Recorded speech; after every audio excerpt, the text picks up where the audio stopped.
Tout à fait. C'est parti, très bien. Alors, C'est parti. bonjour à toutes et tous. Bienvenue dans cette table ronde qui traitera des activités numériques et de la communication associative par le biais de l'outil numérique. Donc, moi, je suis Raphaël Madi. Je serai donc l'animateur de cette table ronde. J'aurai le plaisir d'accueillir nos intervenants que je présenterai par ailleurs. Je suis coordinateur au sein d'une association qui, pour le coup, est spécialisée dans le numérique depuis plus d'une vingtaine d'années, qui s'appelle l'association Bug, qui est installée à la Maison des associations de Rennes et qui a également une activité de conseil d'accompagnement et de formation des Rennais et évidemment des bénévoles et des salariés des associations rennaises. Donc, c'est à ce titre que j'ai une double lecture sur la question du numérique, qui est par ailleurs un sujet passionnant. Et vous allez voir, aujourd'hui, on a des porteurs de projets ou plutôt des maisons des associations. Ça, c'est une déformation de mon métier de parler de porteurs de projets, puisque ce sont les publics que nous accompagnons. En tout cas, c'est un sujet qui nous passionne, nous, chez Bug, qui est un sujet éminemment sociétal. Et effectivement, on va avoir plusieurs projets de grande qualité qui se sont lancés à l'aune de cette crise sanitaire. Donc, j'aurai quelques propos introductifs de façon à poser le sujet. Il est vrai que tous subissons ces contraintes qui nous sont imposées par la crise sanitaire, qui est évidemment remis en question nos modalités, nos façons de travailler, ne serait-ce que par le simple fait de pouvoir se réunir, et aujourd'hui en est la preuve. Il a fallu effectivement faire preuve d'une très grande capacité d'adaptation.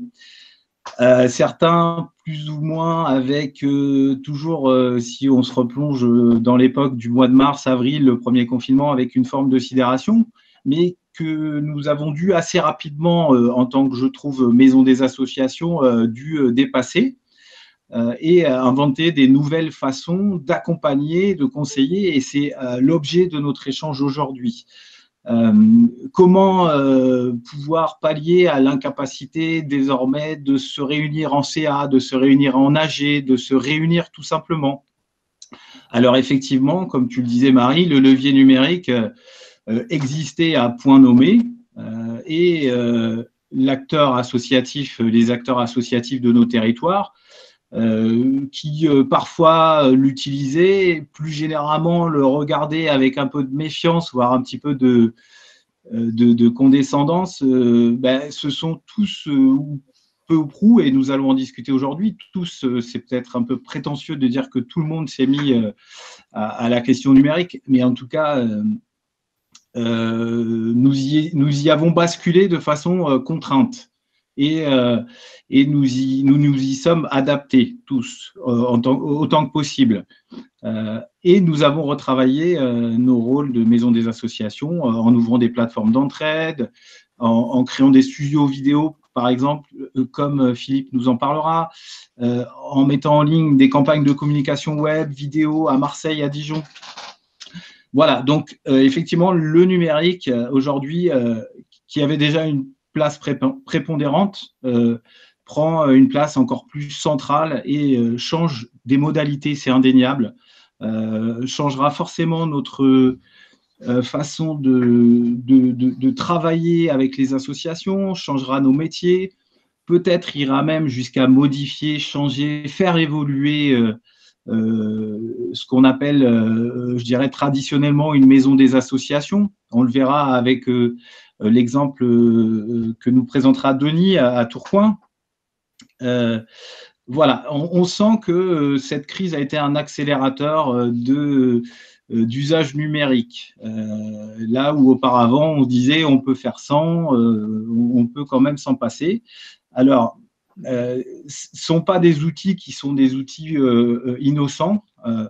L'objet de cette table ronde aussi, c'est de pouvoir échanger entre nous et avec vous sur une fois que vous serez imprégné de ces initiatives qui vous seront présentées, d'engager aussi un échange sur, je dirais en filigrane, sur les enjeux du numérique, au-delà de l'outil.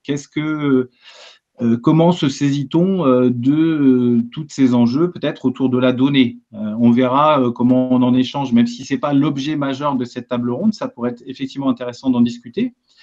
Et voilà, et puis de pouvoir échanger sur ces initiatives-là qui sont probablement reproductibles dans d'autres espaces, inspirantes, ça c'est certain, et qui, je dirais, ont cet avantage de pouvoir lancer le débat cet après-midi. Donc, c'est avec plaisir, comme je l'ai dit, que j'accueille numériquement 4 intervenants. C'est vrai que c'est un exercice assez particulier de pouvoir présenter une table ronde en distance en parlant en écran, mais bon, on a l'habitude avec les rendez-vous, les formations à distance, on a commencé à s'y faire.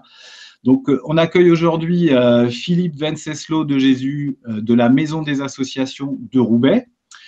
Bonjour Denis, bonjour Philippe, bienvenue à toi. On accueille également Denis Dallouin, le voisin de Philippe, de la Maison des Associations de Tourcoing.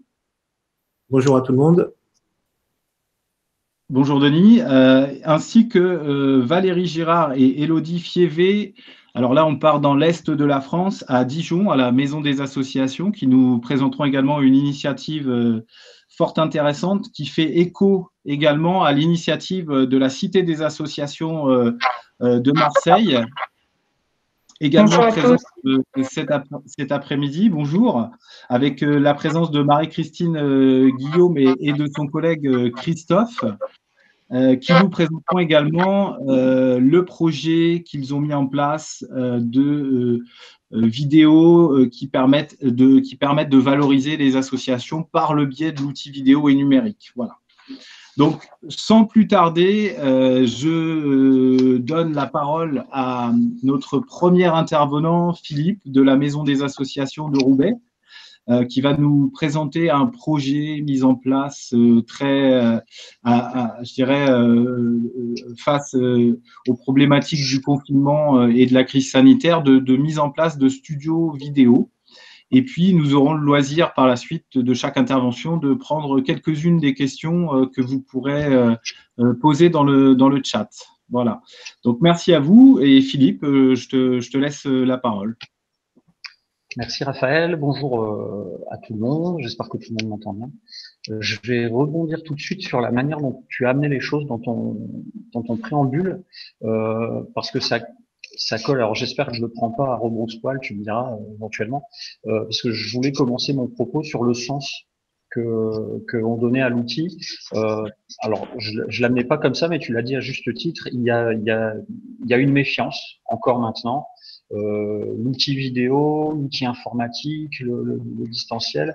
On parle beaucoup de l'engagement et nous, dans nos territoires, l'engagement, il se vit en étant présent, en ayant du contact humain, avec la valeur ajoutée des personnes qui sont présentes, de leur personnalité, de ce qu'ils arrivent à faire passer. Les outils sont pas nouveaux, nous on n'a rien révolutionné. Et moi-même le premier, je les utilisais avec parcimonie. Ce qui a changé dans le fonctionnement, nous, à titre perso, dans l'équipe, et j'ai des collègues qui sont présents, qui pourront aussi éventuellement donner leur avis, mais c'est le sens qu'on met derrière les outils. C'est-à-dire que le premier confinement, on a été, tu parlais de sidération, on a été sidérés, démunis, abattus, donc des choses un peu compliquées qu'on imagine bien. Il a fallu rebondir au mieux. Et on a transféré tout ce qu'on savait faire avec les outils qui existaient déjà, sans forcément investir des champs nouveaux. Et ça a très bien fonctionné. Les gens étaient contents, il y a pas de souci. Dans l'intervalle des deux confinements, par contre, il a fallu effectivement qu'on se pose la question de dire est-ce qu'on se contente, entre guillemets, sans que ce soit péjoratif de ça, ou est-ce qu'on n'est pas capable de faire plus, sachant qu'on voyait bien arriver ce qui se passe en ce moment, de dire ça va recommencer, même si c'est pour moi un confinement entre guillemets. Il faut qu'on puisse vraiment travailler au mieux, et nous, et les assos, et les collectifs. Et très vite est venue cette idée, parce qu'on a déjà utilisé les outils vidéo, de dire on va proposer la mise en place d'un studio vidéo complètement équipé aux associations. Par contre, j'insiste sur un élément, on en avait parlé en préparation, et nous, c'est vraiment le cœur du projet. C'est pas le studio le projet, en fait. Le projet, ça doit rester les projets des assos. Et nous, ce qu'on propose, c'est un accompagnement à l'utilisation de ce studio. C'est-à-dire que le matériel, il est là, mais s'il sert à rien, si le but, comme moi j'ai eu des gros débats avec d'autres personnes pendant le premier confinement, on disait ouais, il y a des chaînes de vidéos qui se font, on envoie un petit papier, il y a un mot écrit dessus, j'ouvre, je renvoie quelqu'un d'autre, chacun fait la vidéo dans son coin, et je reviens sur le sens, je dis ouais, mais on va faire cette vidéo pourquoi?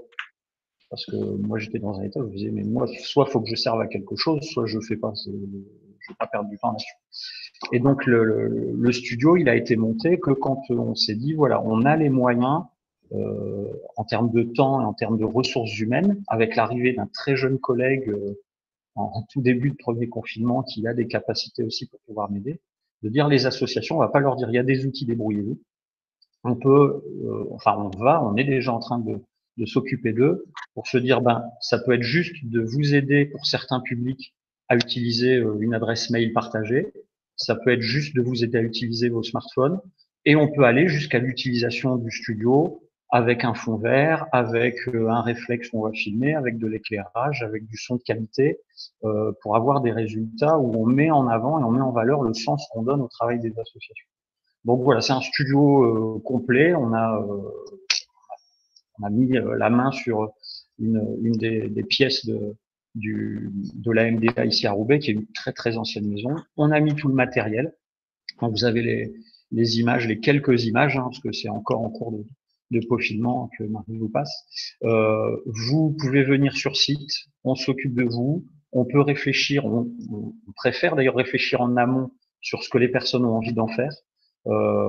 Et une fois qu'on est d'accord sur, voilà, on va aller vers telle et telle orientation, on les accueille ou on se déplace. C'est-à-dire qu'on a aussi du matériel nomade, c'est-à-dire qu'on peut se déplacer tout seul, à deux, sur le site des activités, au siège, rencontrer une personne en extérieur, en intérieur, et puis pour essayer de communiquer, garder du lien, valoriser tout ça. Voilà, j'ai essayé de faire court, j'espère que j'ai été clair. Et Très, très clair. Alors évidemment, en tant qu'animateur, j'ai des questions pour toi, Philippe. Tu disais effectivement que le sens était la porte d'entrée de votre travail d'accompagnement et finalement que la vidéo restait un outil. Effectivement, c'est la nature même, je trouve, des réflexions à avoir. L'outil numérique et vidéo ne se substituera pas à notre besoin de présentiel, notamment dans le secteur associatif. Cependant, qu'est-ce que tu as pu noter quel a été l'accueil des associations et je dirais comment ces associations-là se sont saisies de l'outil pour développer soit de l'animation interne, soit de l'animation externe et que cela participe à leurs activités en fait sur cette année compliquée. Alors, il y a deux grands cas de figure.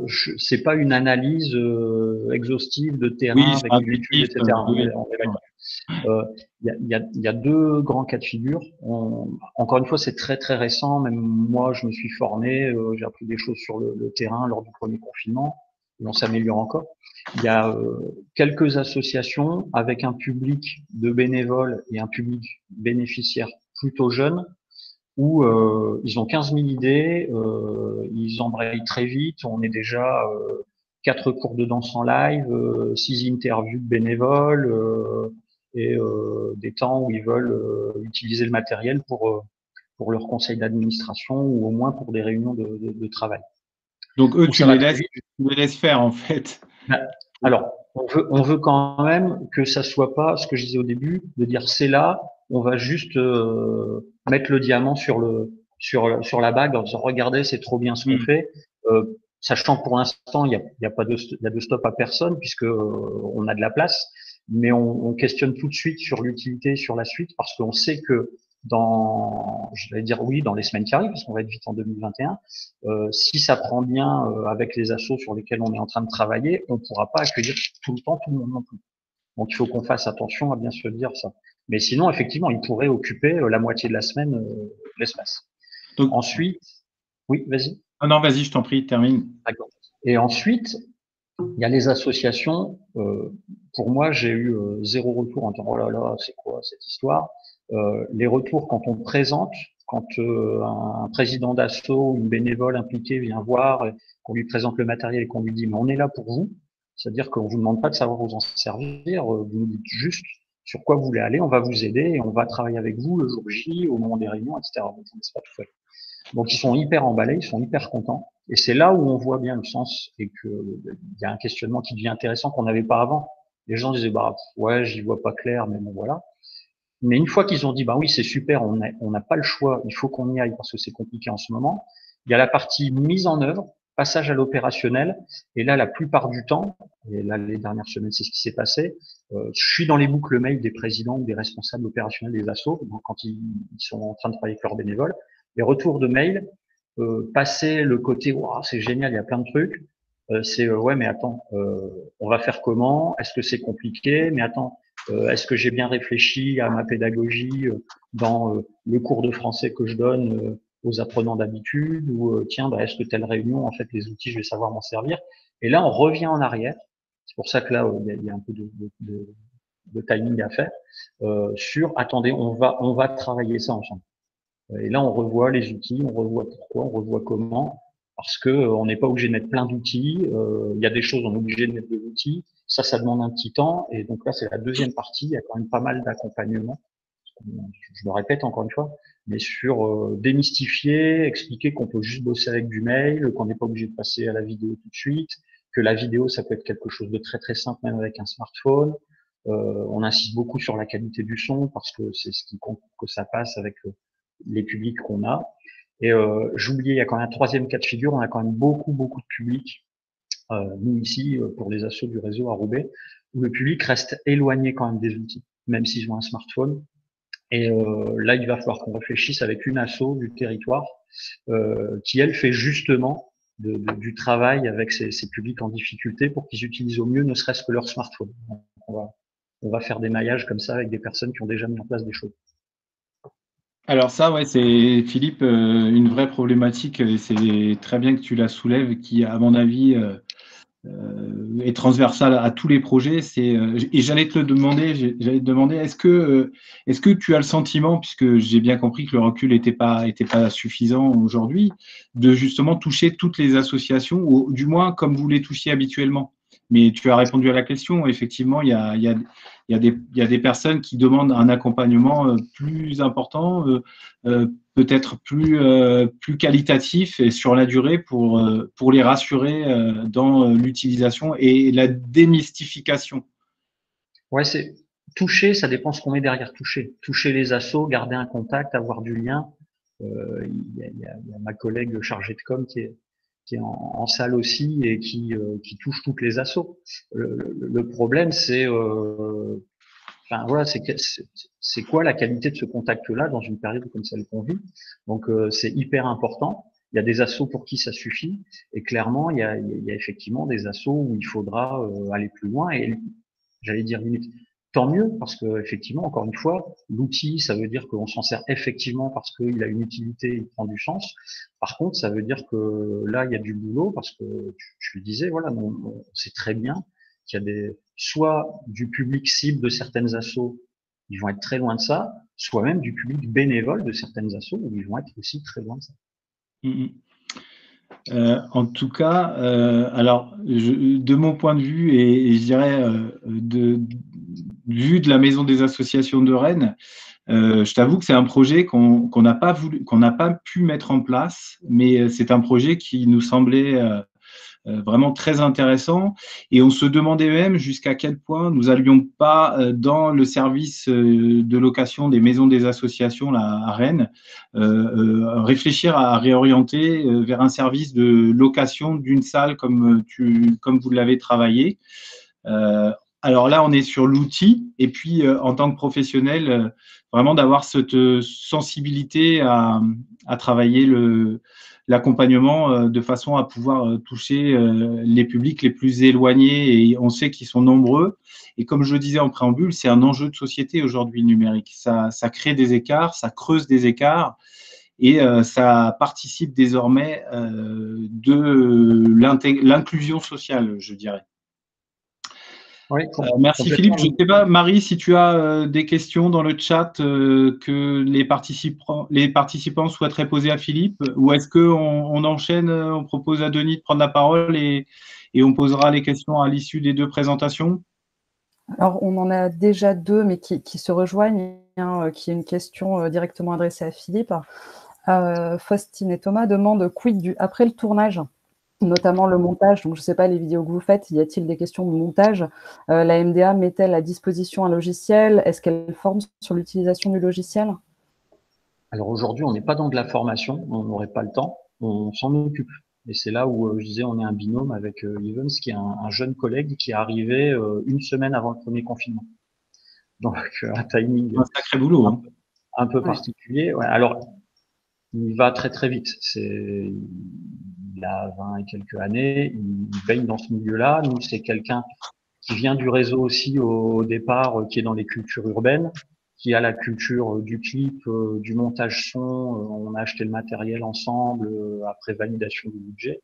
Donc la partie technique embêtante qui est hors sens de l'action, pour l'instant, on s'en occupe, parce que sinon, on ne pourrait pas répondre à tout le monde. Par la suite, bien entendu, s'il y a besoin de temps de formation pour que les gens soient autonomes là-dessus, c'est quelque chose sur lequel on peut réfléchir. Mais là, tout de suite, sur les urgences sur lesquelles on est positionné, on n'est pas du tout là-dessus.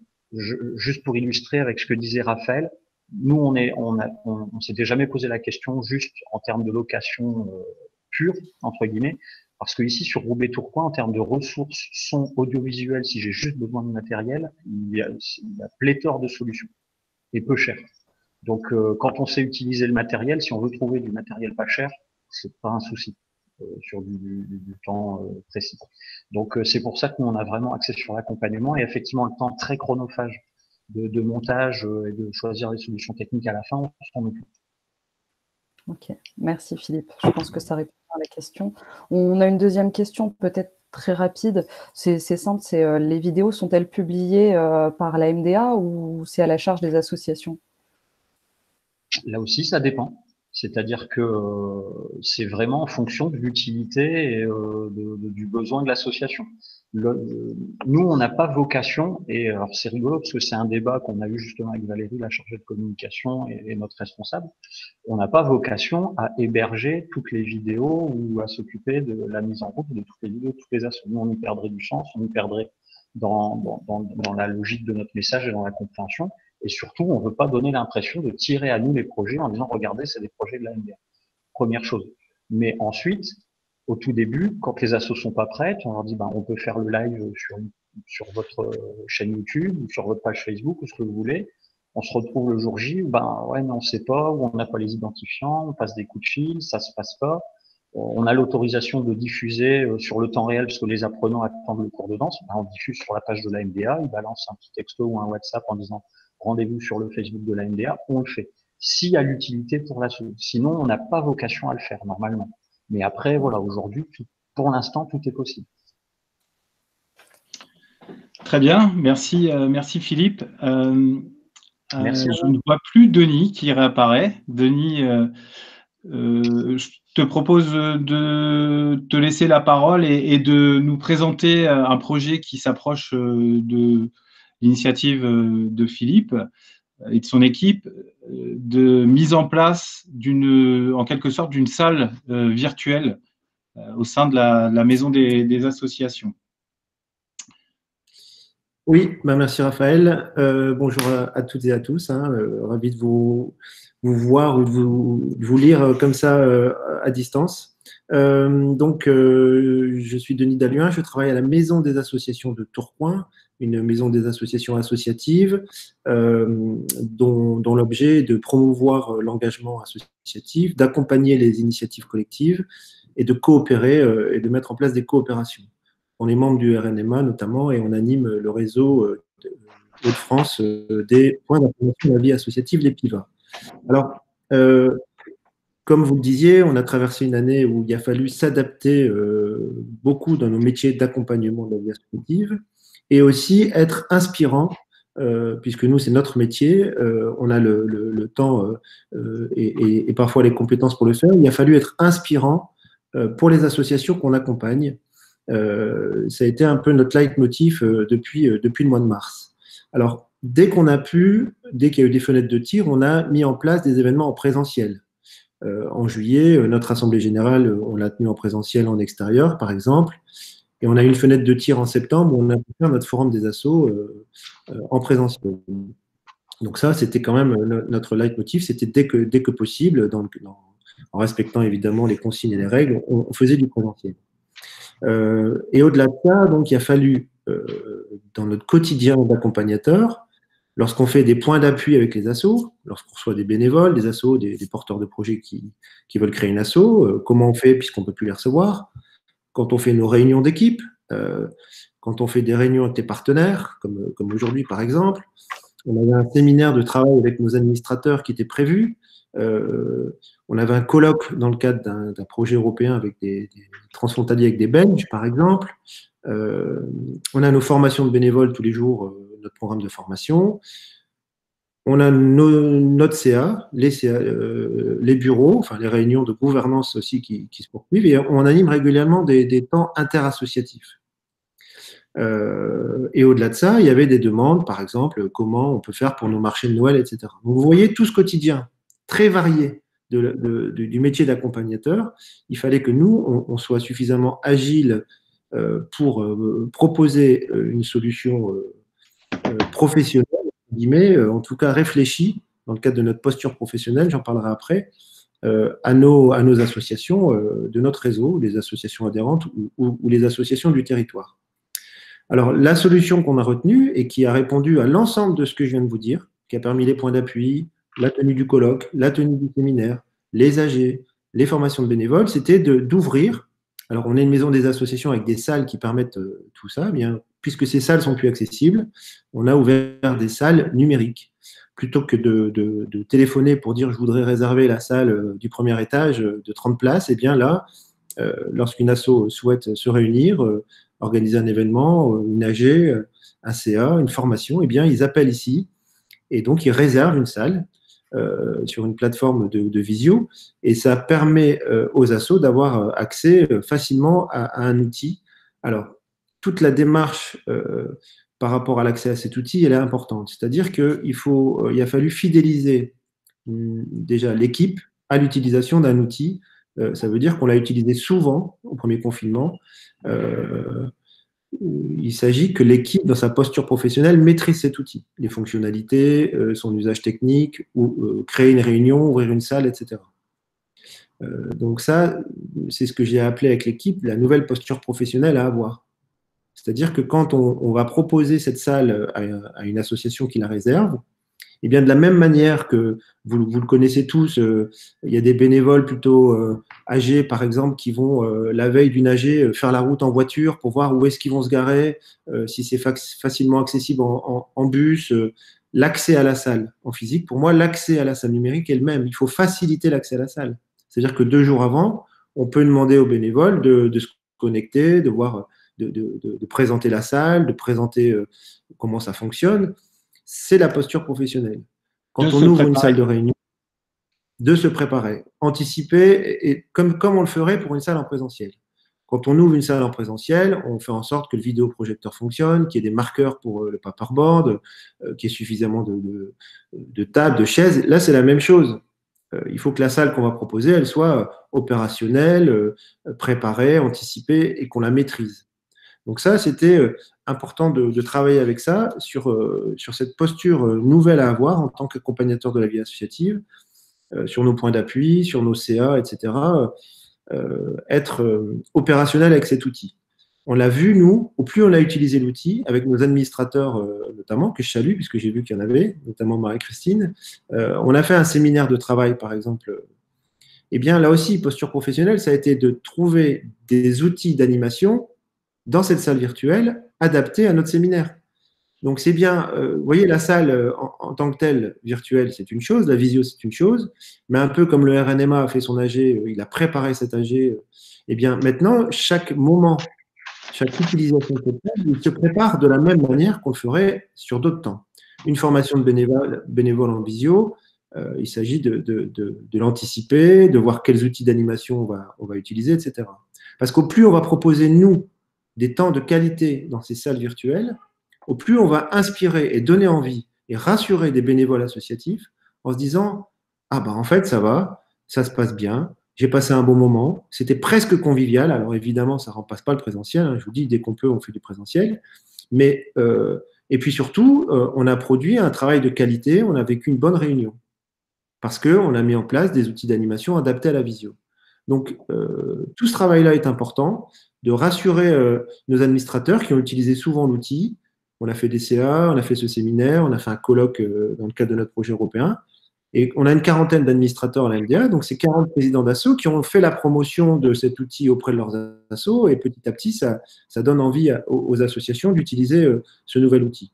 Alors au quotidien, c'est un outil qui est utilisé beaucoup par l'équipe, évidemment aussi, hein, pour nos points d'appui, pour nos réunions avec des partenaires, pour nos réunions d'équipe.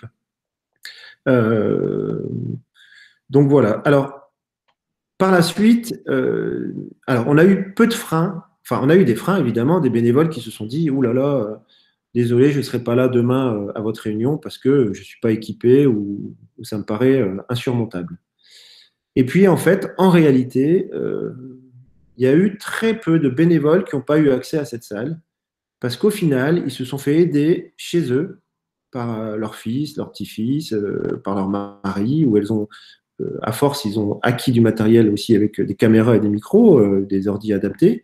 Et moi, j'ai vu dans des réunions des bénévoles qui vraiment n'imaginaient jamais pouvoir être présents premièrement et ensuite passer un moment comme ils l'ont passé. Donc, je sais que ça lève des freins. Quand on accompagne bien, ça lève des freins. Après, il y a l'accès au matériel, évidemment, mais ça, c'est autre chose. Alors, par rapport à ça, par la suite, ce que nous, on observe, c'est que certains accompagnements nécessitent un accompagnement individuel. On le savait déjà avec mon compte asso ou des plateformes comme ça en ligne de dépôt de subventions. À un moment, il faut prendre la souris avec le bénévole pratiquement pour le rassurer et l'accompagner.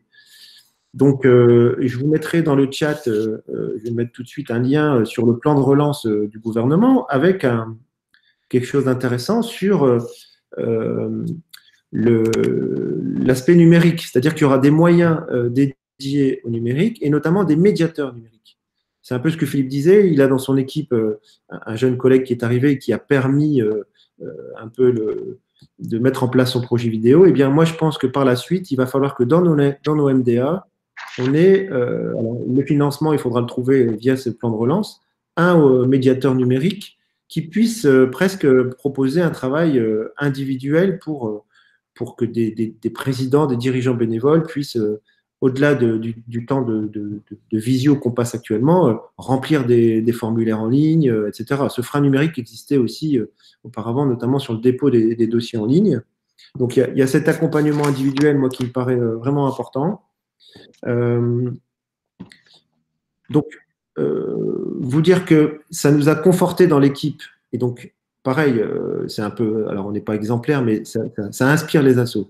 De voir que on arrive à communiquer au sein de notre CA, on développe des outils de communication un peu différents, type Trello par exemple, type Slack. C'est des outils qui on va maîtriser nous et on va donner envie aux associations, je le sais, à certaines d'y passer. Parce que on va les rassurer quant à l'utilisation adaptée aux assos. Et pour certains bénévoles plutôt agiles, je sais que ça va être inspirant.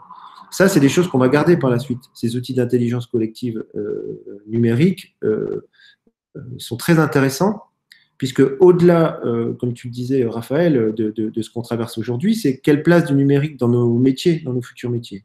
Et comment on va intégrer des outils qu'on a eu. Il y a eu une accélération de leurs usages, on est plus agile avec, on utilise mieux, on adapte nos postes professionnels d'accompagnateurs.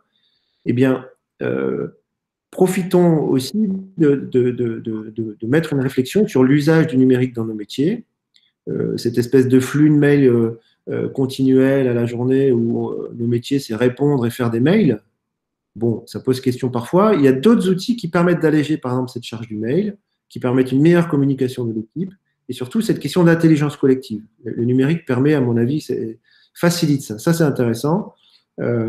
Et dernier point, on en avait parlé, Raphaël, en préparation. Moi, je pense que, puisque ici, on a cette réflexion maintenant forte autour de nos outils numériques au service de l'équipe de la MDA, au service des bénévoles qu'on accompagne, au service des associations du territoire, puisque le numérique vit un coup d'accélérateur, attention à ce que cette place du numérique, on la cale bien avec la sobriété numérique. Ce numérique dans le cadre de la transition écologique. Dès le début, quand on va accompagner nos assos sur ces outils numériques, il faut qu'on ait le discours aussi de ce que ça produit en termes écologiques, quels bons usages, entre guillemets, on peut promouvoir, en termes d'achat de matériel, en termes d'usage, etc. Donc, voilà, c'est passionnant pour nos métiers d'accompagnateurs. Donc, cette salle, vous avez vu, c'est un exemple concret qu'on voulait vous livrer aujourd'hui. Donc, il y a régulièrement le planning journalier est plein entre l'équipe et les assos qui utilisent les salles. Donc, ça, c'est une bonne chose. Mais au-delà de ça, c'est voilà, un petit peu des ouvertures sur le numérique et le métier d'accompagnateur que je voulais faire. Voilà, Raphaël. Eh bien, très, très bien, Denis. Projet passionnant également. Moi, je suis assez, je vais dire, fasciné parce que c'est effectivement pas évident d'être rassuré. Vous avez tous utilisé ce mot-là, rassuré, besoin d'être conforté, mais à la fois, je trouve effectivement dans les équipes qui accompagnent. Mais donc ça, c'est la première étape. Et également, évidemment, avec les bénévoles ou les associations, les salariés qu'on peut également accompagner au long cours. Et donc, moi, ma question, c'est comment, alors c'est deux questions, c'est comment s'est passée, je dirais, l'acculturation de ton équipe, tant au niveau des administrateurs qu'au niveau des salariés, de façon à créer ce climat favorable et apaisé, puisqu'il faut être convaincu soi-même de l'intérêt de ces outils et de les maîtriser un tant soit peu pour pouvoir accompagner les gens. Et puis, ma deuxième question, elle est liée également à ces outils. Est-ce que vous avez fait des choix sur la technique, disons sur l'efficacité de l'outil, ou est-ce que vous y avez intégré une dimension plus démocratique? Je pense particulièrement aux outils Framasoft et open source qui ont une approche du numérique et notamment de la vie privée à l'opposé je dirais, de l'approche dominante en termes d'usage numérique aujourd'hui. Ouais. Alors, sur l'acculturation un petit peu, effectivement, c'est step by step, c'est petit à petit, puisque le niveau de l'équipe par rapport à l'usage de ces outils numériques n'était pas au même niveau déjà, et ensuite, l'appréhension était plus forte chez certains que d'autres. Donc, quand je dis petit à petit, c'est ça, c'est se faire accompagner.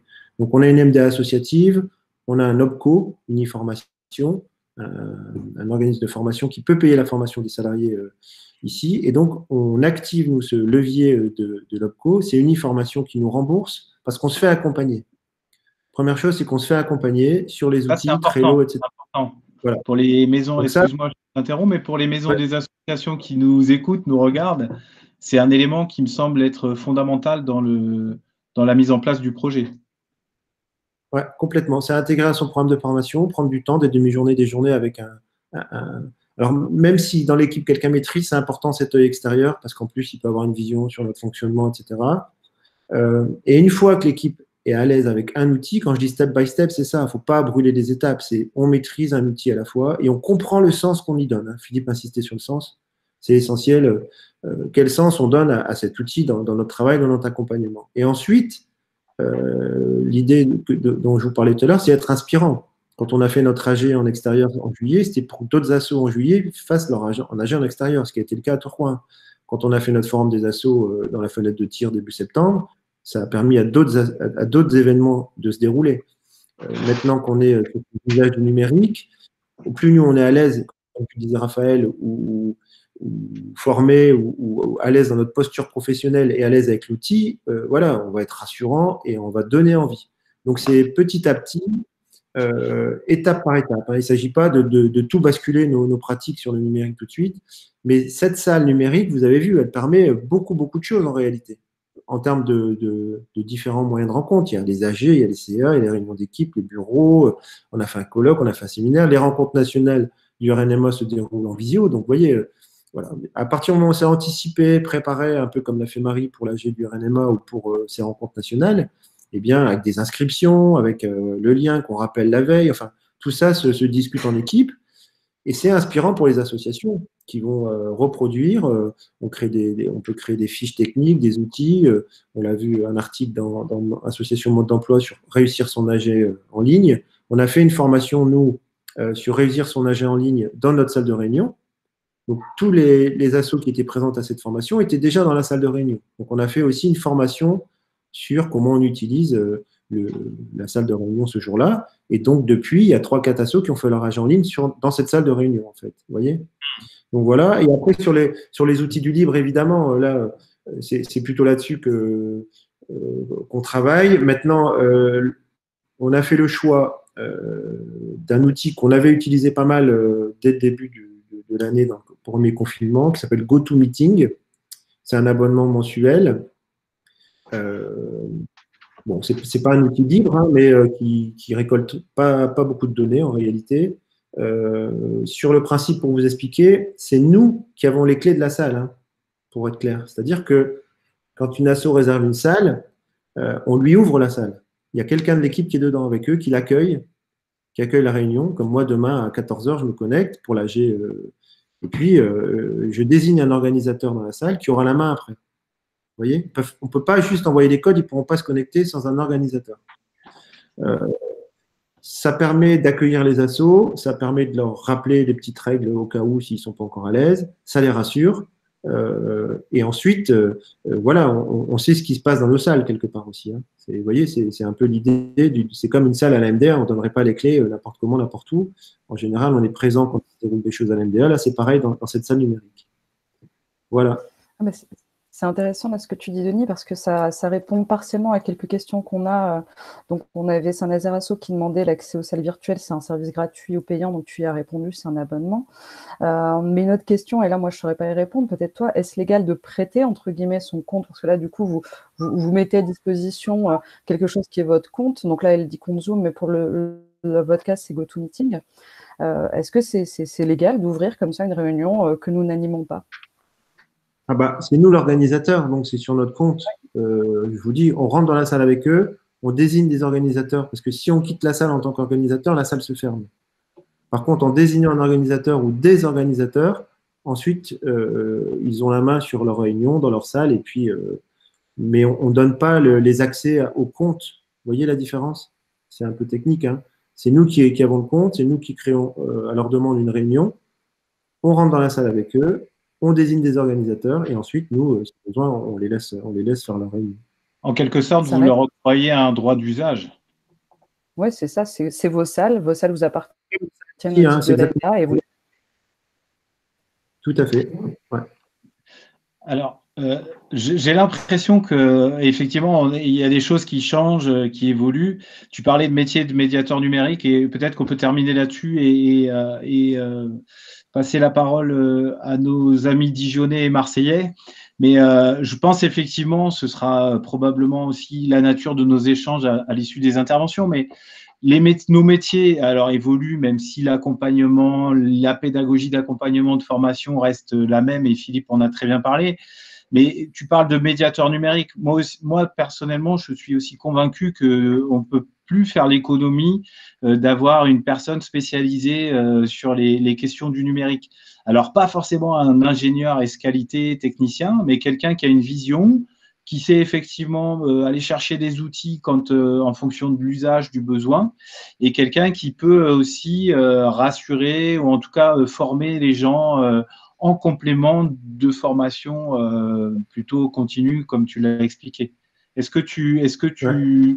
enfin, j'imagine que tu confirmes, mais En fait, oui, c'est-à-dire que moi, avant que je n'arrive à la MDA, il y a eu à l'époque, au début d'Internet, au début, enfin, le numérique, ce n'est pas nouveau en réalité. Hein. Ça s'accélère, évidemment, mais je me Exactement. souviens, j'étais à la MDA de Tourcoing en tant qu'associatif à l'époque, il y a le premier ordinateur, il y avait des formations sur les logiciels libres, il y avait un médiateur numérique déjà il y a 20 ans à la MDA de Tourcoing.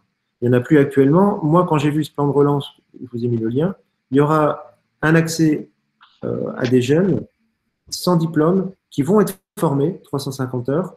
Et donc, pour moi, c'est bien cette idée de médiateur, quoi. C'est pas sur l'accompagnement associatif en tant que tel, c'est sur lever les freins aux bénévoles associatifs, sur ces outils, parce qu'on leur demande de déposer en ligne leur demande de subvention, parce que pour modifier leur statut ou le bureau, il faut aller sur un compte en ligne. Et donc, tout ça, c'est des freins qu'on peut lever avec des jeunes médiateurs numériques, comme tu dis, pas besoin d'être ingénieur pour faire ça. Hein.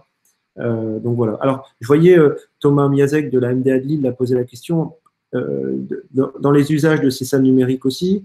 On avait une forte demande d'assaut qui nous disait habituellement les marchés de Noël nous permettent d'avoir un peu de recettes propres. Des associations de parents d'élèves d'école, par exemple, qui nous disaient on n'a pas fait les fêtes d'école en juin et donc on va devoir aussi annuler nos marchés de Noël. Et donc, en une semaine, on a monté avec le programme PANA un temps de formation en ligne, comme ça, dans cette salle virtuelle, avec…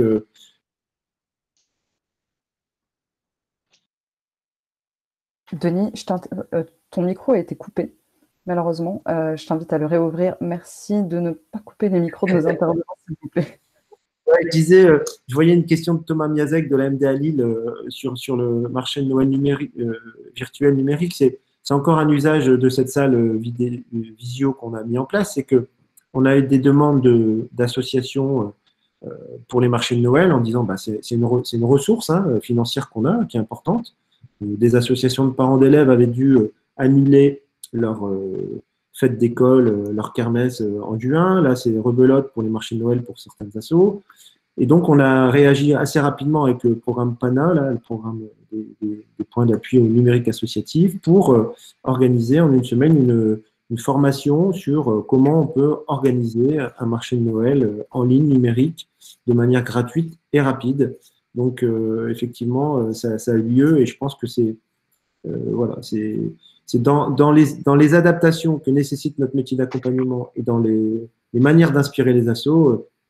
C'est un peu comment on s'adapte et on adapte notre accompagnement et notre posture d'accompagnateur avec ces nouveaux outils. Merci Denis. Alors, on aurait été dans un cadre sanitaire, on va dire, plus apaisé. J'aurais presque eu envie de prendre le premier train pour le Nord et venir voir votre organisation. Mais bon, voilà, on aura l'occasion sûrement d'en discuter. En tout cas, vraiment… belle adaptation. C'est une porte d'entrée vers, j'en suis convaincu, les questions et les chantiers autour du numérique. Alors, tu as aussi parlé de la sobriété.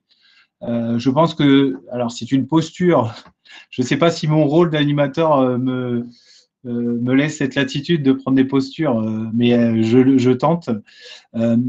C'est un secteur qui va continuer, comme tu dis, qui s'est accéléré. Le numérique ne date pas d'aujourd'hui, évidemment. Ça s'est accéléré. Aujourd'hui, j'ai l'impression que les assos sont plus à l'aise avec les outils. Et nous, on est déjà dans la deuxième étape. Alors, pas parce qu'on est meilleur que les autres, rien à voir. C'est parce qu'au numérique, on l'utilise depuis… c'est notre objet de travail depuis des années. Et aujourd'hui, on commence vraiment à aborder ces questions de maîtriser vos usages. Et on se rend compte qu'une fois qu'on est rassuré avec l'usage des outils, les gens commencent à s'orienter vers ces questions-là. Comment je fais attention à ma vie privée? Comment je ménage mon identité numérique? Comment j'apprends aussi à gérer les réseaux sociaux, moi en tant qu'adulte, mais aussi auprès des enfants.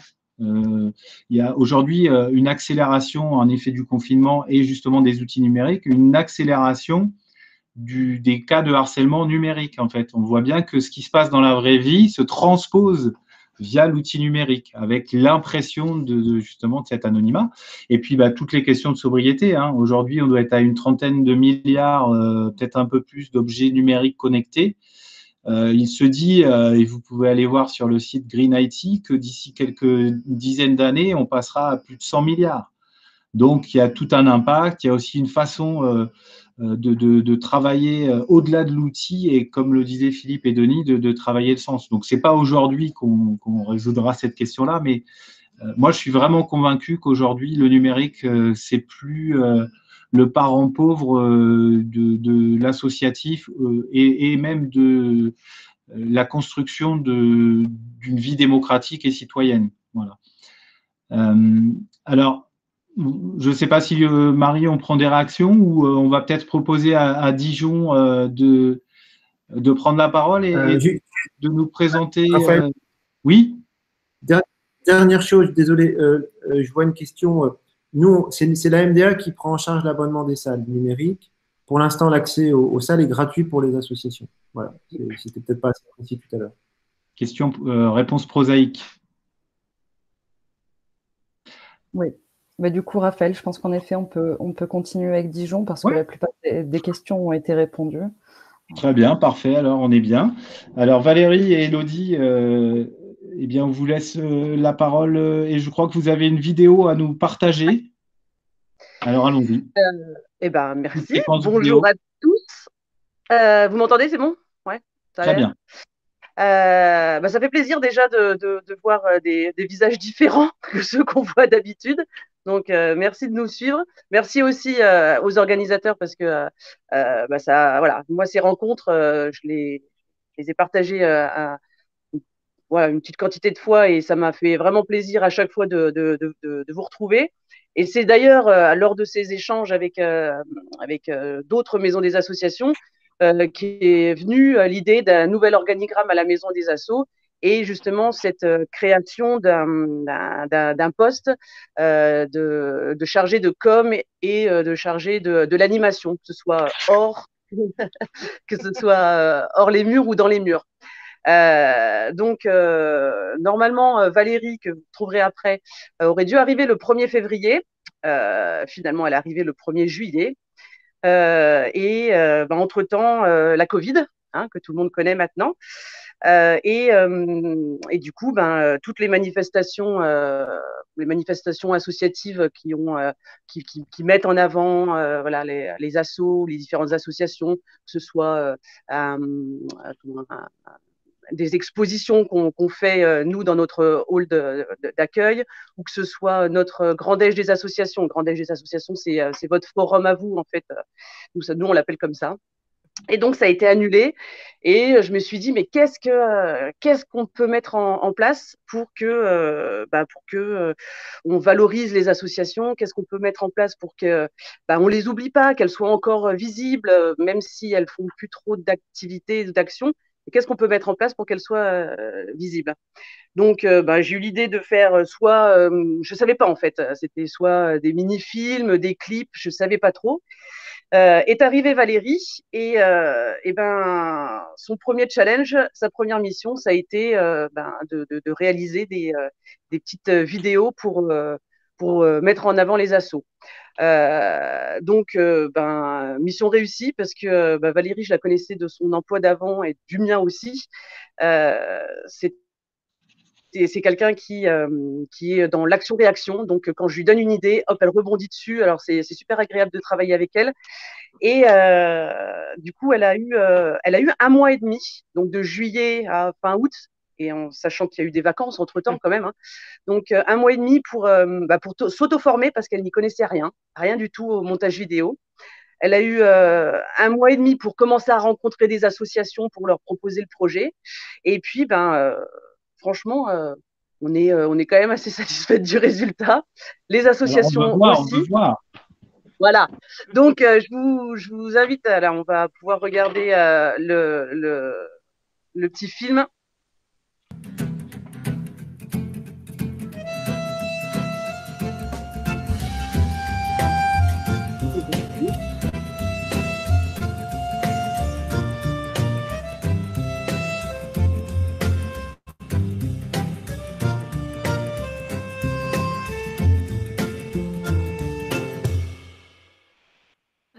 je suis Anne Joselot, je suis directrice de l'association Solidarité Femmes 21. Et l'objet de l'association, c'est la lutte contre les violences faites aux femmes.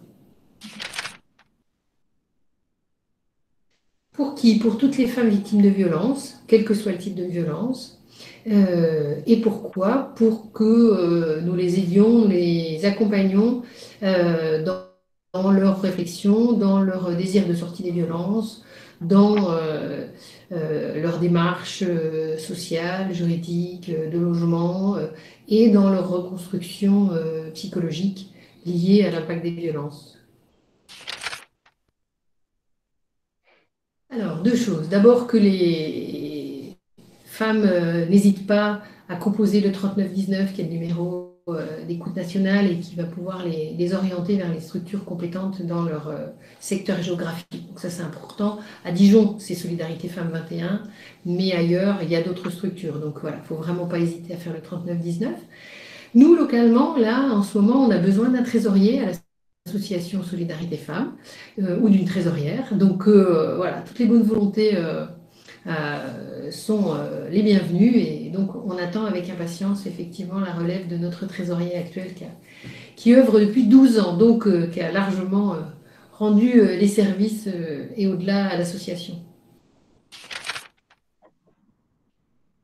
Alors, l'équipe de salariés, c'est 8 salariés, composés de psychologues et travailleurs sociaux, Cécile qui est coordinatrice à l'accueil et moi-même ici qui suis directrice. Et puis, on a bien entendu un conseil d'administration, une douzaine de personnes, et on a également quelques bénévoles qui complètent notre action, qu'on a formés et qui travaillent de façon complémentaire de l'équipe de salariés. Alors, nos locaux principaux de permanence est à la Maison des Associations, à Dijon. Et puis, nous avons 13 lieux de permanence sur l'ensemble de la Côte d'Or. Nous sommes également présents sur les réseaux sociaux, Facebook, nous avons un site internet. On peut nous retrouver également sur le site de la Fédération nationale Solidarité Femmes. Tous les rendez-vous se prennent par téléphone au numéro 03 80 67 17 89. Si on ne vous répond pas, que vous avez le répondeur, laissez un message avec vos coordonnées, on ne manquera pas de vous rappeler. Alors, malheureusement, avec cette année 2020 pleine de Covid, nous avons dû nous réadapter avec les deux confinements. Le premier confinement qui a été très serré, où là, nous étions toute l'équipe en télétravail, mais où nous n'avons jamais cessé l'activité. Et le deuxième confinement, où nous sommes actuellement en semi-télétravail, mais on continue les rendez-vous par téléphone ou en présence pour la moitié de l'équipe environ. Voilà, mais on continue vraiment l'activité, n'hésitez pas à nous contacter.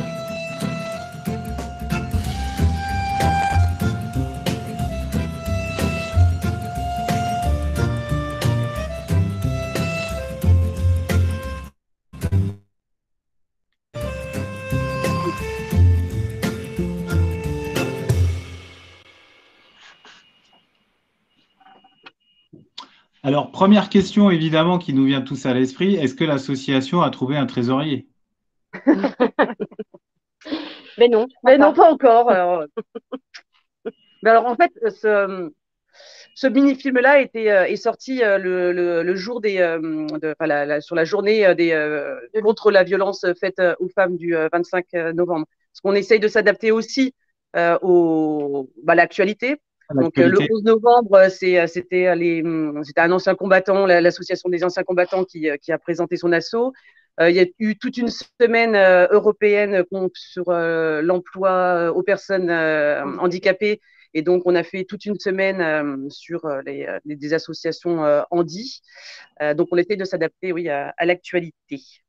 En tout cas, bravo pour votre capacité à très vite proposer des supports d'animation sur le tissu associatif dijonnais. Alors, j'ai évidemment une question. Combien de vidéos de ce genre avez-vous pu produire, réaliser? Alors là, du coup, là, actuellement, on a déjà posté 24 vidéos J'en ai encore 5 en préparation. Il y a certains tournages que j'ai dû mettre en stand-by parce qu'on est confiné et puis on ne peut pas encore recevoir tout le monde. Donc voilà, donc on est sur 24 diffusions. Et puis j'ai d'autres assos qui m'ont sollicité pour la période de printemps, par exemple, des assos Oui. qui travaillent peut-être plus dans l'environnement pour être filmés sur cette période-là. C'est vraiment le parti pris que vous avez retenu, c'est-à-dire de bosser sur l'actualité des événements.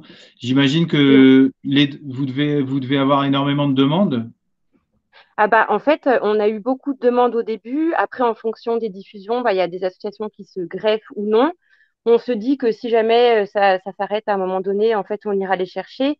Et puis, c'est vrai qu'on va peut-être plus chercher les associations quand il y a des journées à thème, entre guillemets, parce que ça permet de relayer, en fait, l'activité de cette association-là en lien avec la journée nationale ou internationale. D'accord. Est-ce que vous avez l'idée, est-ce que vous avez créé une chaîne ou quelque chose qui permet de centraliser sur un support de diffusion l'ensemble de vos vidéos? On l'a fait en fait sous forme d'une série sur YouTube. Donc la série s'appelle Un jour une asso et elle va être là prochainement relayée sur la page Maison des associations sur le site de la ville de Dijon. Nous, on utilise aussi en support sur des actions hors les murs. Par exemple, au mois de septembre, il y a eu la journée des nouveaux arrivants. Les associations étaient pas forcément, enfin, ne pouvaient pas être présentes physiquement. Donc nous, on a choisi de les présenter avec leur tract informatif et aussi avec ces petits films-là. Et puis, dans le D'accord. hall d'accueil de la MDA, c'est pareil, quand on sera réouvert au public, ben, on pourra ponctuellement diffuser des films pour les personnes qui sont en attente de rendez-vous ou autres.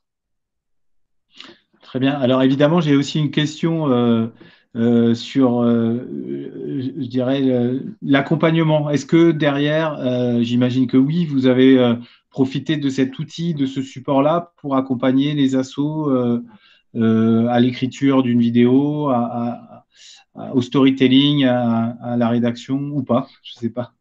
Non, non, ça, on l'a pas fait. Là, pour l'instant, toute la partie technique, c'est moi qui m'en charge. Donc, au départ, quand je suis arrivée, comme disait Elodie tout à l'heure, j'ai pas du tout une casquette d'experte en montage vidéo. Et du coup, j'ai commencé avec mon téléphone. Maintenant, on peut utiliser une tablette aussi. J'ai choisi un logiciel de montage qui m'a semblé instinctif. Alors après, chacun accroche ou non, Ok. il en est qui est Filmorama. C'est un logiciel qui est payant parce qu'il y en a quand même, enfin, sur les gratuits, on est assez limité en termes de transition, en termes d'écriture et tout ça. Donc celui-ci, il coûte 50 € à l'année pour une utilisation en illimité, ce qui est un petit investissement de départ. Oui. Voilà. Et puis après, bah, en fait, au départ, je mettais à peu près, on va dire, une demi-journée pour faire un montage sur un clip qui dure à peu près 3 minutes. Là, à force d'utilisation, je suis à 2 heures de montage, mais en m'étant vraiment auto-formée. En un mois et demi. Ouais, une sacrée prouesse, ouais, Et il effectivement. faut savoir que Valérie n'était pas du tout sur les réseaux sociaux avant. Elle ne savait pas ce que c'était un réseau social. Elle ne voulait pas en entendre parler. Et elle s'y est mise. Mm. Donc J'ai Valérie découvert la illustre, puissance de communication. voilà, Valérie illustre notre capacité à se Voilà. saisir de cet outil numérique et à pouvoir développer du contenu et de la pédagogie. Mm. Et puis, Marie? pardon. Non, vas-y Valérie, je t'en prie. Je voulais juste rajouter que ce projet-là aussi, ça a été l'occasion pour moi par rapport à la création de mon poste et mon arrivée, de prendre un premier contact avec les associations et du coup, ben, de renforcer le lien qu'il peut y avoir entre la MDA et les associations. On n'est pas que sur de la promotion des activités, on est vraiment là, enfin voilà, l'idée du lien qui se conforte ou qui se renforce à travers ce projet-là existe vraiment. Et du coup, ça leur permet aussi de revenir vers nous maintenant qu'ils ont cette accroche et de revenir vers nous en nous disant bah tiens, je voudrais mettre en avant cette actualité-là de mon association et hop, nous, on communique leurs infos via notre page Facebook ou via d'autres moyens. Mais au moins, ça leur permet de se dire ah, ça existe, je peux aller maintenant les voir et ils ont ce repère Complètement. de Valérie. Et Valérie est la preuve vivante qu'on peut partir de, je ne vais De pas dire rien. de zéro, mais non, mais c'est important parce que je pense qu'on est beaucoup aussi à être convaincus qu'on a toujours tendance à à mythifier les outils, les usages numériques. Je ne sais plus qui parlait de démystification. Et on se rend compte qu'avec des bons outils, donc il faut aussi savoir bien connaître ce qu'on veut faire. Aujourd'hui, c'est vrai, avec un smartphone, on fait des choses très, très, très bien. Avec un peu d'accompagnement derrière, on peut très vite produire des vidéos. Et je ne sais pas si vous avez vu aussi, la mode aujourd'hui, ce qui cartonne, ce sont les podcasts. Alors, on trouve, il y a à boire et à manger, hein, parce que le principe du podcast, c'est quand même d'être court, d'accrocher. Et l'autre jour, je suis tombé sur un podcast qui faisait 1h30. Bon, c'était une émission de radio, en fait. Voilà. Mais c'est pareil, le podcast, nous, on y pense pour les formations ou les fiches techniques, en fait.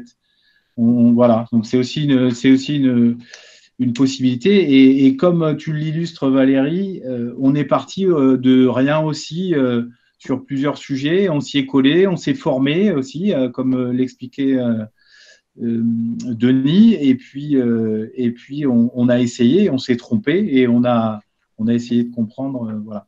Donc, merci en tout cas. Et quelle rapidité, quelle fulgurance. On voit qu'il y a des capacités d'adaptation et de réaction qui sont, en tout cas cette année, je trouve, on n'a pas eu le choix, mais très impressionnantes.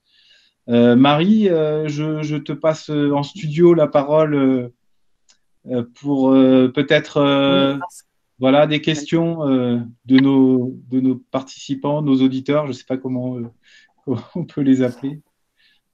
Merci Raphaël. Oui, parce qu'en effet, il y a eu pas mal de réactions quand même face à cette présentation. Tout d'abord, beaucoup de bravo et de top. Enfin voilà, ce que vous avez présenté suscite beaucoup d'intérêt. Une toute petite question assez importante de Thomas qui se demandait si vous étiez une MDA associative ou municipale. Je vais y répondre tout simplement. C'est une association municipale. Ensuite, on avait une question très pratico-pratique plutôt dans le chat qui là était quel outil de montage utilise pour faire ces vidéos, Valérie? Alors, du coup, c'est le logiciel, je l'ai vu passer aussi dans les questions, Filmorama 9, Wondershare, Filmorama 9. Voilà. Philippe de Saint-Rémy-de-Provence demandait, vous n'êtes pas loin d'une web finalement, est-ce une prochaine étape pour vous? Complètement, très bonne question. Une prochaine étape, le Web TV, c'est ça? Non, nous on se disait, en réfléchissant quand on a préparé du coup cet après-midi, voilà, sur quel autre projet ça pourrait déboucher, parce que peut-être qu'au bout d'un moment ça va tourner en rond aussi. Donc là, on va continuer à répondre aux demandes des associations qui voudraient participer à ce projet. On ne sait pas du tout dans la durée combien de temps il peut durer. Il y a 4000 associations à Dijon, on a fait 24 vidéos, donc on est très loin de toucher tout le monde pour l'instant. Mais voilà, si ça stagne, ça pourra déboucher sur un autre type de série, encore une fois diffusée sur la page Facebook, qui pourrait être les assos près de chez vous, où là, on pourrait montrer les associations en activité dans leur quotidien. Pourquoi pas? Mais sous forme de petits clips vidéo aussi. Super. Alors, est-ce qu'on se dirige vers des… Allez les voir sur le terrain, sur les manifestations, par exemple. Il y a une manifestation qui se produit, allez les voir sur le terrain et puis à la fin du mois, faire voilà, un mini-clip de plein de bouts de vie des associations avec des cuts, voilà, essayer de faire un truc comme ça, quoi. Mais j'en profite que j'ai la parole pour vous inviter tous à aimer la page Facebook de la Maison des associations de la ville de Dijon et d'aller voir tous les autres petits films, voilà. Alors, on va tous devenir des community managers à ce rythme-là et des communicants. Je voulais rajouter… Merci à toutes les deux, Élodie et Valérie. Je propose que nous laissions la parole à nos collègues marseillais, donc Christophe et Marie-Christine, un petit peu dans la même veine que Dijon, avec l'utilisation d'un support vidéo pour valoriser les associations, mais je dirais avec une posture différente, plutôt sous la forme d'un plateau télé. Voilà, donc Marie-Christine et Christophe, on vous laisse la parole pour nous expliquer, nous raconter votre expérience, comment vous avez conduit ce projet et ce qu'il a produit au sein de votre structure et au sein des associations marseillaises. Alors, bonjour à tous, ravi aussi de vous voir et de participer à ces rencontres que je trouve très intéressantes. Oui, chers amis fonctionnaires de Dijon, on a été comme vous, on a été dans une hyper réactivité, donc les fonctionnaires peuvent bosser. Oui, tout à fait. Donc nous, on a eu notre festival des associations qui a été annulé très tard, donc on a dû hyper réagir aussi. Et on a utilisé l'opportunité d'avoir sur cet événement un animateur, une équipe d'animation extérieure qui intervient depuis 2 ans et qui fait du live Facebook sur cette journée-là.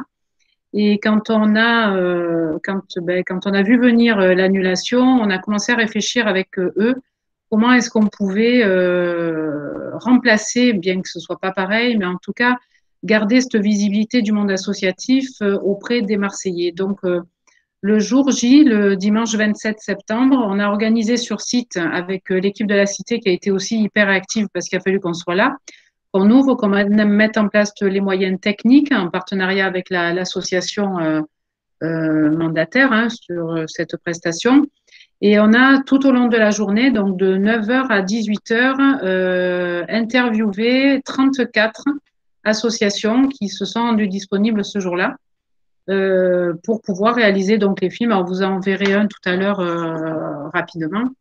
Donc voilà, ce que ça a fait émerger, c'est un vrai besoin, au-delà des journées des associations qui ne seront pas, qui continueront, mais un vrai besoin de promotion de la vie associative. Et donc là, nous en sommes à la deuxième étape qui est de poursuivre avec un format différent puisque le prestataire n'était que pour cette journée-là. Mais à faire nous avec l'équipe technique et donc Christophe là qui est avec moi, poursuivre ces montages vidéo pour permettre de rendre visibles toutes les associations qui auraient dû participer à Vivacité, qui étaient cette année au nombre de 250 cause Covid et qui sont en temps normal près de 400.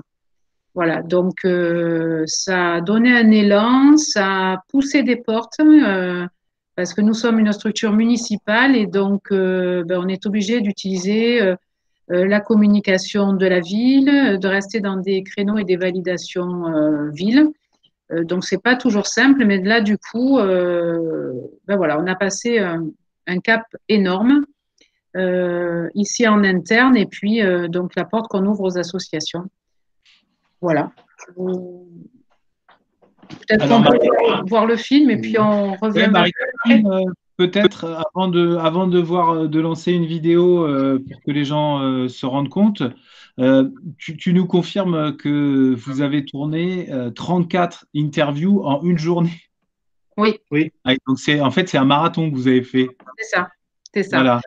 Ça a été une semaine de préparation. On a eu peu de temps. Mais ça a été un vrai travail avec les associations qui se sont positionnées pour venir. Donc, on a été honnête, on a dit on est en galère, on n'a qu'une semaine pour organiser ça. Voilà, on a ça comme contrainte, c'est le temps, les validations hiérarchiques, les consignes de sécurité. Donc, elles ont joué le jeu sur les temps d'arrivée, sur les temps de départ. En fait, tout ça pour dire que cette journée, elle a été vraiment construite avec les associations. Donc, elles ont été vraiment actrices de l'événement, quoi. Je pense gros travail de préparation pour que ça passe sur une journée. Alors, on va voir ça. Marie va nous lancer la vidéo. Toutes les vidéos sont consultables sur le site, sur la page Facebook Cité des associations Marseille. Oui. Donc là, on va en voir une, donc celle de l'association Massilia Fit. Gardez la forme, soyez heureux, c'est aussi l'une des missions des nombreuses associations qui participent à notre Vivacité pour cette année. À l'image, tiens, de l'accueil de Charlie, qui est la gérante de l'association qui a pour nom Massilia Fit. Bonjour Charlie. Bonjour. Et l'association regroupe justement tous ces professionnels, c'est le but d'en faire partie. Quelles sont les valeurs que vous défendez au sein de cette belle structure, Massilia Fit? Nous, notre valeur, c'est on ne lâche rien. Voilà. C'est le mot d'ordre. C'est le mot d'ordre. Si vous signez en bas, c'est qu'on va pas vous lâcher. Qu'est-ce qui va nous motiver de venir chez vous? Déjà, c'est l'ambiance, parce qu'on est donc toute une équipe très très soudée. Donc comme je vous disais, ça fait 10 ans qu'on est sur Marseille. Et, en fait, on est très famille. Si ça passe pas entre nous, ça se sent tout de suite, mais de toute façon, en général, comme on est une famille, les gens qui arrivent pour suivre un cours, du coup, ça les met tout de suite à l'aise. Et nous, on a envie justement de faire ce partage-là pour les personnes qui ont envie, justement, déjà le fait de faire ce premier pas vers nous, ça veut déjà dire beaucoup. Il y a un petit peu partout, comme vous avez dit, il y avait des sites emblématiques sur Marseille, puisque vous êtes dans de nombreux arrondissements. Oui, surtout déjà dans le 7e, c'est là où on donne le plus de cours au CMA d'Hélice, au 12 rue d'Hélice. En fait, donc on a ce site-là où il y a 12 cours par semaine. On a le Toit du Corbusier également. Original. Oui, on a vraiment cette chance, voilà. On a aussi le gymnase Dromel, enfin on a le centre Prado Shopping aussi qui nous accueille chaque semaine.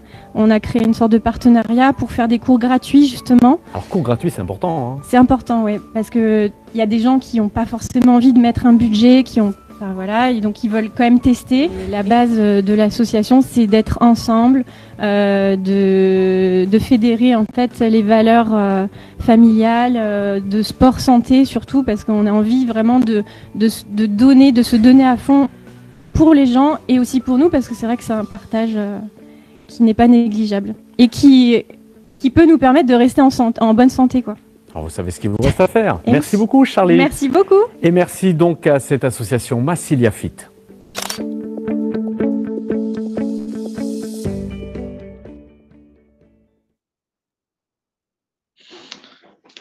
Alors, on voit que clairement, on se rapproche quasiment d'un plateau télé. Quels sont les choix que vous avez faits justement en amont pour tourner et raconter les histoires de ces associations? Alors, c'est l'animateur que vous voyez là qui est sur scène avec l'association qui nous a fait une proposition. Nous, la consigne, c'était vraiment d'être concis, précis et d'aller au but et à l'objet de l'association et de donner envie, puisque c'est aussi l'objectif d'une fête des associations, c'est de donner envie au public de s'inscrire, d'adhérer, d'intégrer l'asso ou de devenir bénévole.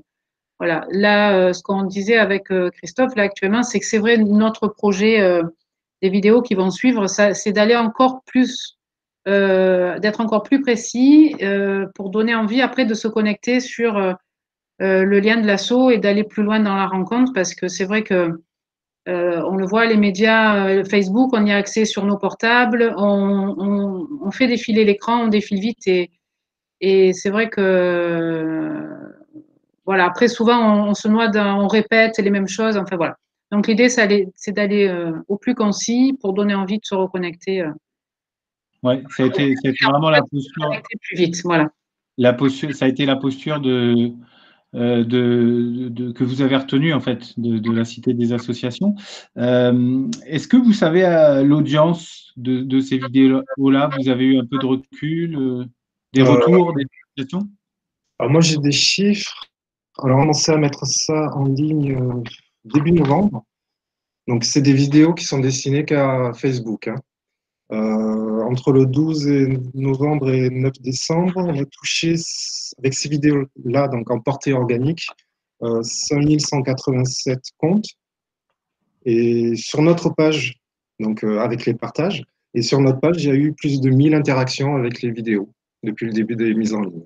Oui, ce qui commence à devenir sérieux. Je ne sais pas si c'est bien ou pas, parce que moi, dans la vraie vie, je n'utilise pas du tout les réseaux sociaux. Je suis assez réfractaire. Voilà, il est comme la collègue de Dijon. C'est plutôt bien, ouais. C'est plutôt bien.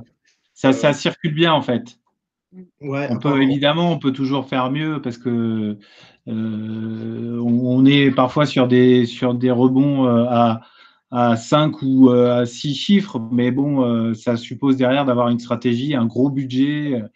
Là, je confirme qu'on est sur un rebond vraiment intéressant. Ouais. Ça prouve que ça a dû être apprécié et que le format était suffisamment court et dynamique, je pense, pour pouvoir intéresser, en fait, capter. Vous avez bien dit, ce qu'il faut, c'est vraiment essayer de capter l'auditoire avec des formats courts et actifs. Mais ça m'a échappé ce que je voulais dire. Oui, en plus, ça rejoint ce qu'on disait aussi ce matin, c'est-à-dire qu'on est quand même sur des petites associations, donc qui n'ont pas forcément un réseau Facebook énorme, donc, puisque le rebond, il est aussi lié à ça. Voilà. Après, le jour J, on a mis en place un livre d'or et clairement, ils ont été très, très contents et très intéressés par ce projet parce que pour eux, Vivacité, c'est quand même le travail de plusieurs mois. Enfin, c'est vraiment une perspective, c'est quand même l'idée de démarrer une année, de trouver des adhérents, de trouver des bénévoles. Et on sait combien quand on annule une fête des assos, ben, ça a une incidence sur les associations.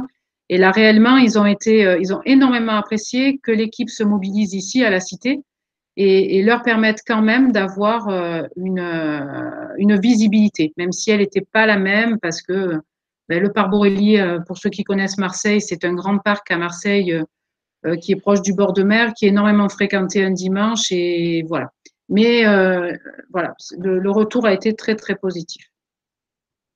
En tout cas, ça a permis d'apporter du dynamisme dans une période où on en a tous besoin et aussi d'inspirer, j'imagine. Alors, Christophe et Marie-Christine, peut-être vous pouvez aussi témoigner du chemin interne. Tu parlais, je crois en préparation, si ma mémoire est bonne, de pousser les barrières. Comment vous avez cheminé à l'interne? Est-ce que vous en avez appris? Parce que j'ai cru aussi comprendre que vous démarriez de pas grand-chose sur le sujet. Et voilà, et racontez-nous cette histoire-là aussi qui est tout aussi intéressante. Bah, on s'est mis au canoë-kayak et on a ramé. Ah. Non, mais c'est vrai que on a su utiliser cette voilà, cette annulation d'événements pour montrer, prouver et argumenter sur. C'était impossible de juste tirer le rideau de Vivacité et de rien faire, quoi.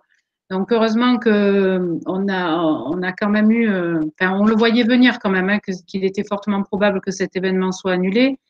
Donc on y a réfléchi quand même en amont et moi ça me semblait mais impossible de ne rien prévoir. L'avantage qu'on a eu, c'est d'avoir cette équipe d'animateurs déjà prévue sur site, dont les fonds étaient, bon, c'était pas énorme, c'était une histoire de 4 000 euros, qui était déjà prévue et engagée. On a juste eu à modifier la commande et l'équipe. Bon, bien sûr, sans l'équipe, j'aurais pas pu non plus tout réaliser, mais voilà, on s'est dit là, il faut y aller et bon, ben voilà, ça a été, oui, par force d'arguments et de motivation, on est arrivé à montrer l'intérêt de la chose. Notre nouvel élu a aussi fait une vidéo d'introduction. Ça lui a permis aussi de se présenter parce qu'on était dans une phase avec une élection municipale très proche de cette période-là. Et voilà, la visibilité, elle était nécessaire pour tous. Et voilà, donc ça fait 2 fois qu'on utilise un souci pour rebondir, donc c'est bien. Voilà. Bravo en tout cas. Évidemment, une question que je pose à tous les intervenants. Comment vous voyez la suite? Est-ce que vous souhaitez reprendre ce projet? Alors, évidemment, sans être oiseau de mauvais augure quant à la prochaine édition de Vivacité.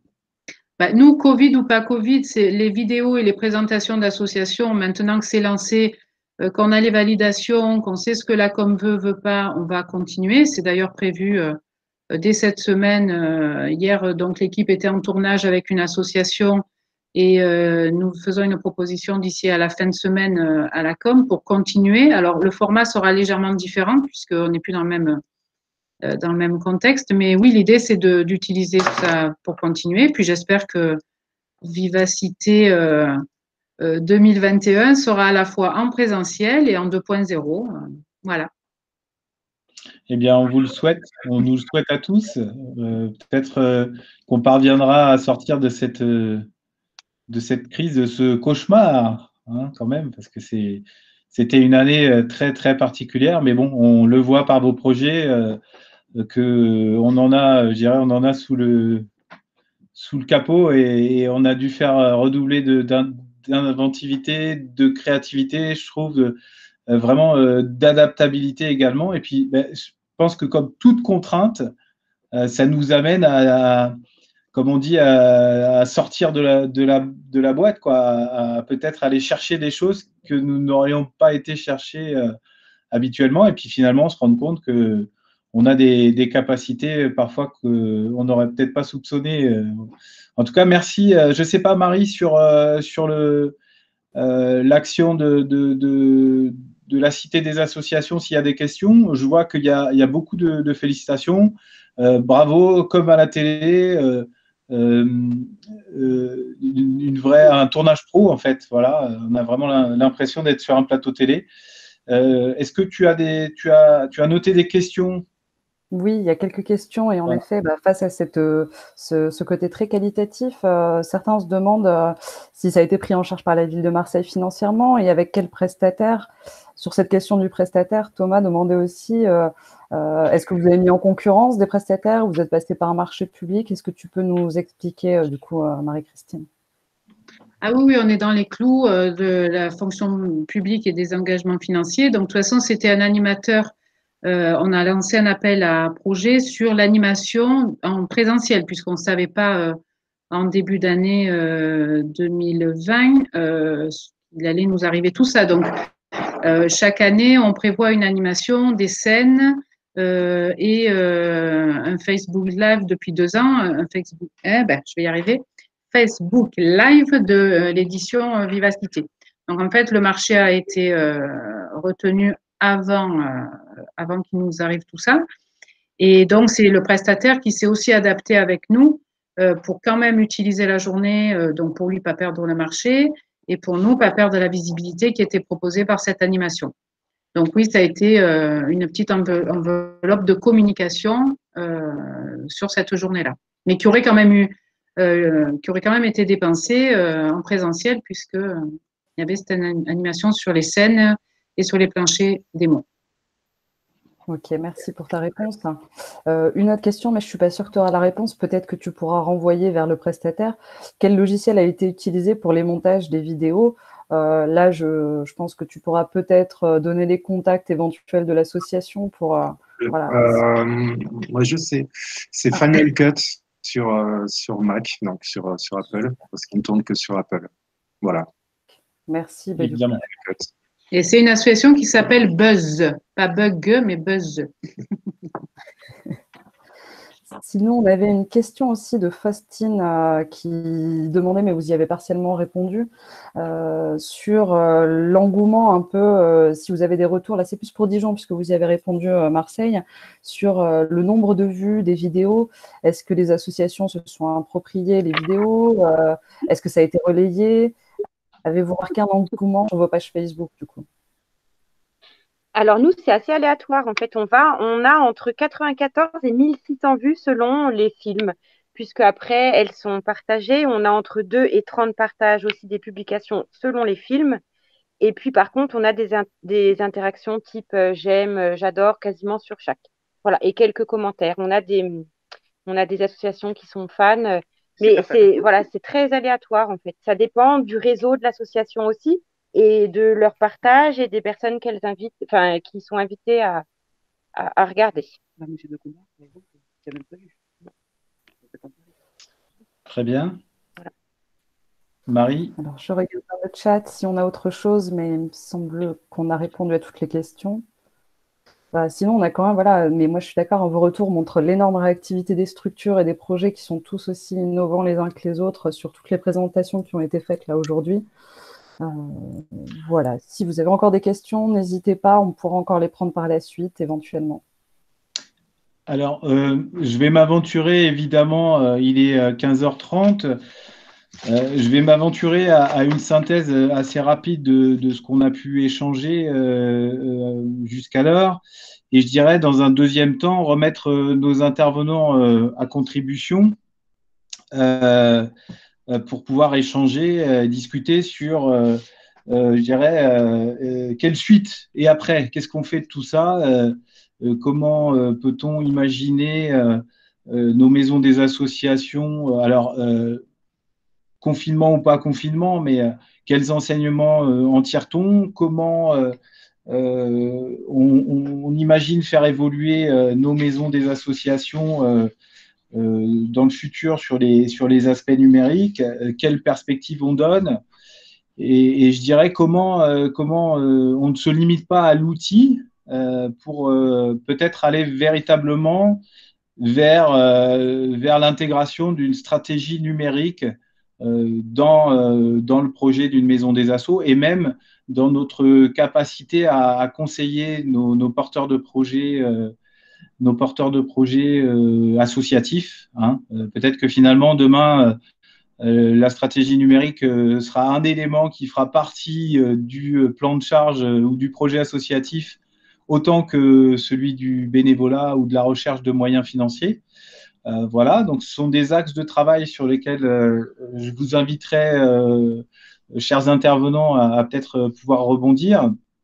En tout cas, merci de vos projets vraiment intéressants. Alors, même si c'est à distance, moi, j'ai vraiment passé un très, très bon moment. J'espère que c'est le cas pour vous tous, qui n'est pas fini. J'ai retenu vraiment quelques mots-clés, hein, parce que c'est quand même difficile de faire la synthèse. Évidemment, j'ai quand même l'impression que les savoir-être sont vraiment plus importants, en tout cas essentiels, plus importants finalement que la technique, qui, je dirais, n'est pas à négliger, mais passe au deuxième plan. Les savoir-être en termes d'agilité, en termes de créativité, de pédagogie, ça a quand même été assez largement mis en avant, notamment Philippe, qui expliquait que ça restait quand même la porte d'entrée, ça restait l'axe de nos métiers à évidemment ne pas négliger, puisque on a la chance de pouvoir toucher des publics assez larges finalement et quelque part avoir tout le temps ce souci permanent d'inclusion, d'amener vers et de pas effectivement se limiter à la technique. Et puis la dimension pédagogique, comme je le disais. Et puis après vient en deuxième axe, en deuxième temps, la dimension technique, l'organisation, la formation. Ne pas négliger aussi notre capacité à nos structures à être prêts à accompagner sur ce sujet-là, à ne pas le prendre de façon trop négligée. Pour pouvoir être efficace par la suite. Et puis savoir s'entourer, soit en recrutant à l'interne des profils, en tout cas des potentiels, on l'a vu, des appétences ou des prestataires bien ciblés qui sont capables de nous conseiller et de nous accompagner techniquement. Voilà, je ne sais pas si vous avez des choses à rajouter sur cette synthèse, il y en a probablement, évidemment. Après, moi, j'aimerais bien vous entendre sur la question des pédagogies, effectivement, mais je dirais sur comment vous allez conduire, quelle suite vous donnerez dans vos structures à cette expérience. Hors Covid ou Covid, enfin, je veux dire, peu importe le contexte, et comment et est-ce que ça vous a amené à vous poser des questions et à intégrer le numérique dans votre gouvernance, dans votre management et dans votre projection dans vos futurs projets. Voilà, question un peu longue, mais finalement qui ouvre des perspectives et qui, je pense, ouvre aussi la discussion sur les 20-25 dernières minutes. Qui veut prendre la parole sur ce sujet-là? Philippe, allez. Alors, là où je vais peut-être boucler un peu trop tôt la boucle, mais il y a aussi un regard qui a changé au niveau des financeurs. Denis parlait très bien des nouveaux financements qui allaient apparaître sur ces accompagnateurs numériques. Il y a des choses, nous, qui avaient été tentées il y a un petit moment, un peu moins de 10 ans maintenant, autour justement du numérique et des outils numériques mis à disposition ici, qui n'avaient pas été un franc succès, mais voilà, où il y avait des choses qui étaient un peu originales, il y avait des financements qui étaient possibles, mais c'était autour d'éléments faciles à communiquer, valorisants pour des financeurs. Par la suite, nous, on s'était souvent heurté parce que le fait qu'on doive s'impliquer dessus, on en est persuadé. Le problème, c'est il faut qu'il y ait du sens et il faut qu'on produise quelque chose qui soit sérieux. C'est pas parce qu'on est dans le milieu associatif qu'on doit faire quelque chose qui ressemble à rien. J'avais noté, quand on voit le produit fini de ce qui a été fait à Marseille, Je suis une asso, je bénéficie de ce service, je peux que être content. C'est hyper valorisant. Donc, selon les moyens, il faut quand même qu'on fasse quelque chose de valorisant. Et donc, on se heurte aux possibilités qui sont les nôtres. Là, avec ce qui est en train de se passer, il y a quand même un regard des financeurs qui a évolué, parce que le contexte, c'est un peu cynique peut-être ce que je veux dire. Il y a aussi un effet d'aubaine. Nous, clairement, est-ce que on nous aurait aidé à financer ce qu'on est en train de mettre en place aujourd'hui hors Covid? Je suis pas sûr. Donc, c'est aussi plus facile quand avec les partenaires financiers autour de la table, on est au final d'accord pour se dire l'outil est intéressant. On n'est pas obligé d'avoir des moyens, tu le disais, techniques hallucinants avec des milliers et des milliers d'euros. Mais en s'investissant, en sachant ce qu'on veut faire avec, il y a quand même plus d'opérateurs qui sont autour de la table, publics, privés, associatifs, pour dire bah oui, effectivement, on va vous aider à partir là-dessus. Et ça change la donne. Parce que moi, je suis que technicien, c'est pas péjoratif, hein, mais je suis pas, je donne mon mot sur la partie politique. C'est pas moi qui décide. Mais c'est plus facile pour un politique associatif de dire bah oui, on va intégrer ça à notre gouvernance et au projet dans les 3, 4, 5 années à venir, quand on sait qu'on n'est pas tout seul à se battre, se dire que c'est important. Le changement que moi je vois là sur les derniers mois, c'est essentiellement ça. Toi, tu sens que donc ça a enclenché quelque chose, des perceptions différentes et finalement peut-être un regard déjà plus légitime de la structure sur le numérique. Légitime, je sais pas, parce que moi, mon responsable me dit depuis le début du projet, Philippe, on est attendu au tournant. Philippe, on est attendu. Oui, il y avait des enjeux, ouais. Oui. Donc voilà, forcément. Mais en tout cas, sur le fait que on est dans le vrai, que on est un interlocuteur. Là, pour le coup, l'interlocuteur MDA est légitime. Sur le projet, il faudra qu'on démonte. Mais et que dans l'état d'esprit, je disais au début, des gens qui peuvent proposer ce qu'on fait, il y a des prestataires. Marseille l'a très bien montré. Après, la particularité, c'est que nous, du coup, on peut, en étant très mobile, en étant une petite équipe, répondre très vite aussi, avec des choses relativement simples. Là, par contre, oui, il y a une attente. On est encore un peu tôt, mais peut-être que mi-2021, on y verra plus clair sur. Maintenant, on est jugé plus légitime le monde associatif pour prendre en main le numérique. Mais bon, les pistes de financement qui sont en train de sortir laissent imaginer que le financeur le pense, enfin, les financeurs potentiels. Et du coup, oui, c'est plus facile d'expliquer à nos dirigeants, à nos politiques associatifs. Vous voyez, il y a des lignes, on peut essayer d'y aller pour faire quelque chose de qualitatif. Complètement. Ouais, c'est l'amateurisme moyen ce qu'on fait. Merci Philippe. J'aurais envie de donner la parole à Denis pour que tu puisses peut-être un petit peu plus creuser ta vision déjà en tant que directeur et puis peut-être partager avec nous la perception que désormais peuvent avoir tes administrateurs. J'ai cru comprendre qu'il y avait une quarantaine d'administrateurs. Donc, à construire une vision, c'est un vrai challenge, je trouve, avec 40 administrateurs. Tu parlais aussi de métier de médiateur numérique. Alors, moi, personnellement, je suis convaincu que c'est un métier à part entière et qu'il est indispensable dans la cité, dans l'espace public, pour donner les moyens de rendre accessible le numérique à toutes les personnes des populations. Et je suis également convaincu que c'est un élément désormais incontournable de nos métiers d'accompagnateurs, de formateurs et de conseillers au sein des maisons des associations, qu'elles soient publiques ou je dirais, privées sous forme associative. Oui, donc c'est vrai, Raphaël. Donc sur cette question des médiateurs, c'est des postes qui existaient déjà dans des administrations comme la CAF, par exemple, où on trouve des jeunes comme ça médiateurs sur les bornes CAF. Donc pourquoi nous, on n'aurait pas ce genre de service auprès de nos bénévoles associatifs qui de plus en plus sont confrontés au numérique pour remplir les demandes de subventions ou, je le disais tout à l'heure, modifier un petit peu son statut ou la composition son asso. Sur la suite, évidemment, qu'on va tirer des leçons. Nos formations de bénévoles, par exemple, chaque semaine, on a des formations de bénévoles dans nos maisons sur des thématiques très variées.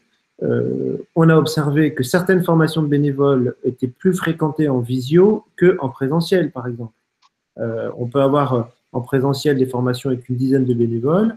En visio, on est monté à 30, 40, parce que ça élargit un petit peu le cercle aussi géographique. Donc, moi, je parle beaucoup de pas de côté. C'est-à-dire que, je te disais tout à l'heure, il faut être inspirant pour nos associations. Et être inspirant, c'est faire un pas de côté pour voir comment on peut maintenir des événements, continuer notre action, notre projet, différemment. Et ce pas de côté peut être inspirant pour les assos. Eh bien, pour la formation de bénévoles, on va maintenant, à chaque fois, se dire… Alors, je vais prendre l'exemple… on a une démarche de transition écologique ici dans la maison. Donc, à chaque fois qu'on fait un événement, maintenant, dans notre lecture de préparation de l'événement, on rajoute comment on va rendre cet événement éco-responsable, par exemple. Quand on fait des achats, est-ce que notre achat rentre un petit peu dans le cadre de notre démarche citoyenne? On fait le tri des déchets, tout ça. Bien, maintenant, je pense qu'on va rajouter quelque chose, c'est que qu'est-ce que le numérique peut apporter à notre événement? Marie-Christine disait tout à l'heure, son forum des assos, elle l'a réadapté numériquement. Nous, on a eu la chance de pouvoir le maintenir le 12 septembre, mais néanmoins, le numérique a eu une part importante, puisque sur les espaces de démonstration, vous voyez tout à l'heure une démonstration de danse, là, il y a des démonstrations sportives, des démonstrations de danse. On avait mis en place tout un système de vidéos également et de montage en direct, et ça permettait, sur des écrans disposés dans l'ensemble des salles, aux visiteurs de suivre sur les écrans et pas de s'agglutiner. Dans le cadre des règles sanitaires, on ne pouvait pas avoir de public comme ça autour des podiums. Donc, on avait expliqué aux assos, vous allez vous produire, vous allez faire une démonstration de danse, de sport. Il n'y aura pas beaucoup de monde devant le podium, mais beaucoup de monde va vous voir, puisque vous allez être diffusé. Tu vois, donc, le numérique, je pense que maintenant, à chaque fois, on va se poser la question. Sur le bénévolat, on va pouvoir aller chercher aussi des bénévoles, des e-bénévoles. Un jeune dans une asso peut gérer, tu parlais de community manager tout à l'heure, eh bien c'est typiquement le genre de mission e-bénévole qu'on peut confier à quelqu'un qui est à l'aise avec ça et qui peut faire ça à distance, sans être présent à l'association, par exemple. Ce e-bénévolat, je pense que c'est aussi une piste qu'il faudra travailler, parce que certains s'y sont bien adaptés.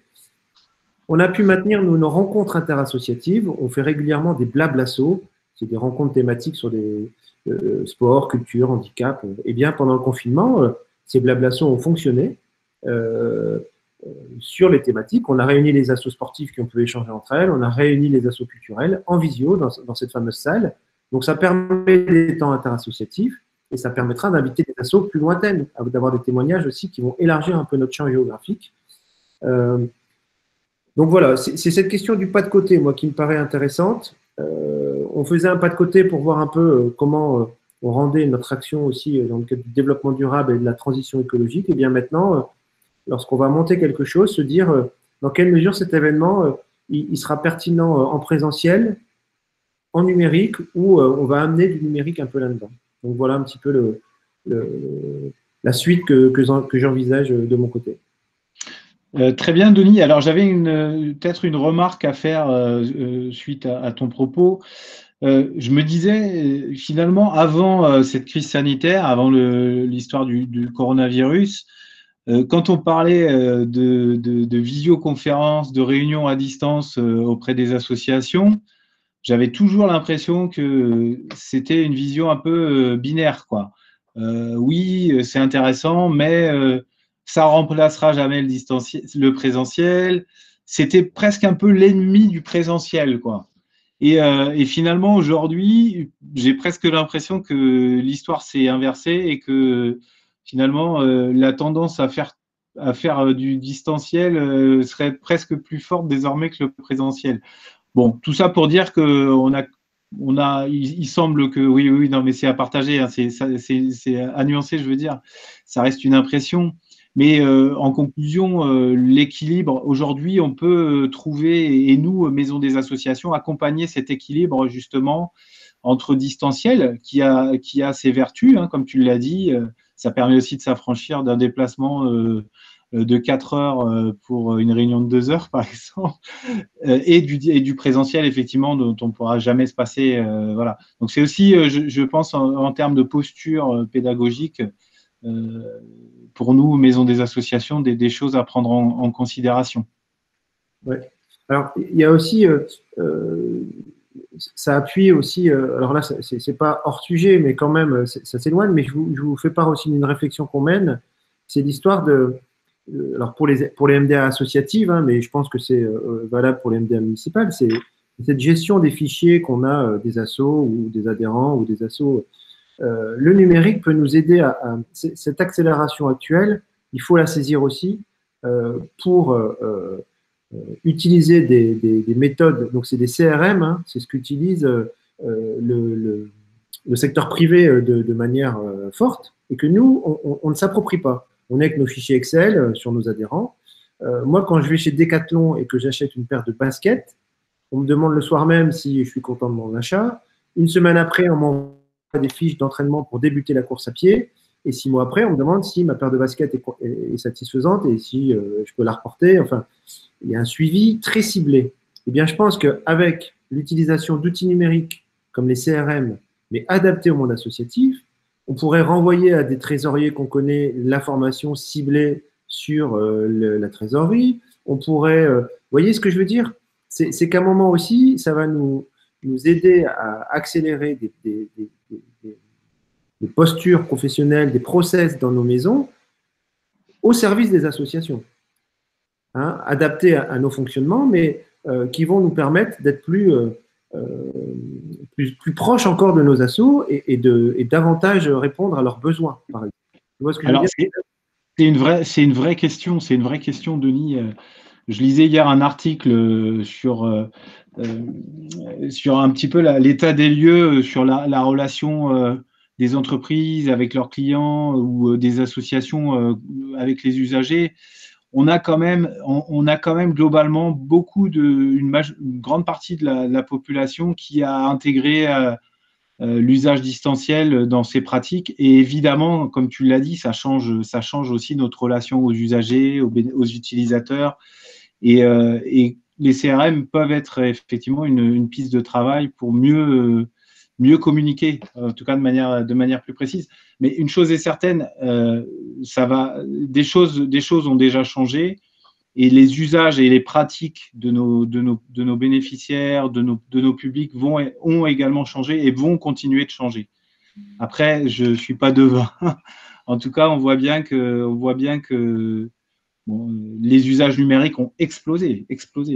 Alors, est-ce que ça se confirmera dans notre secteur et est-ce qu'il faudra continuer ce pas de côté pour que ça devienne véritablement un bond de côté? Moi, je le pense. Maintenant, il va falloir effectivement se retrousser les manches, utiliser aussi vos actions inspirantes.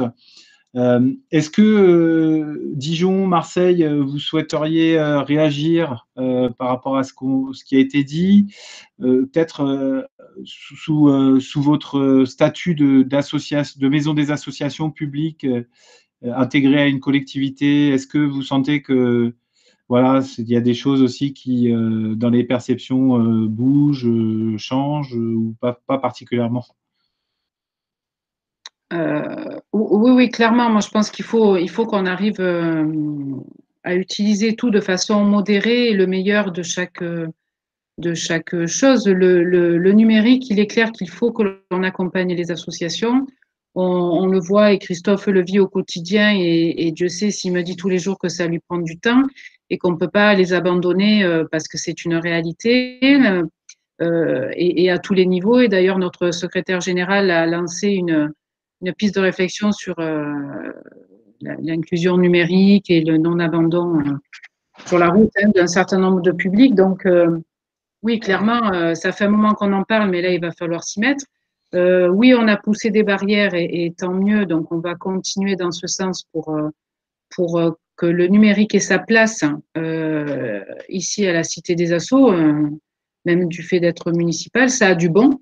Après, oui, on conservera tout le lien nécessaire et tout le côté présentiel qui est quand même indispensable dans nos maisons et dans notre relation avec nos assos et entre les assos et au sein des assos. Alors, tu fais bien de le souligner, Marie-Christine. Il y a eu aussi dans le chat des remarques à ce sujet.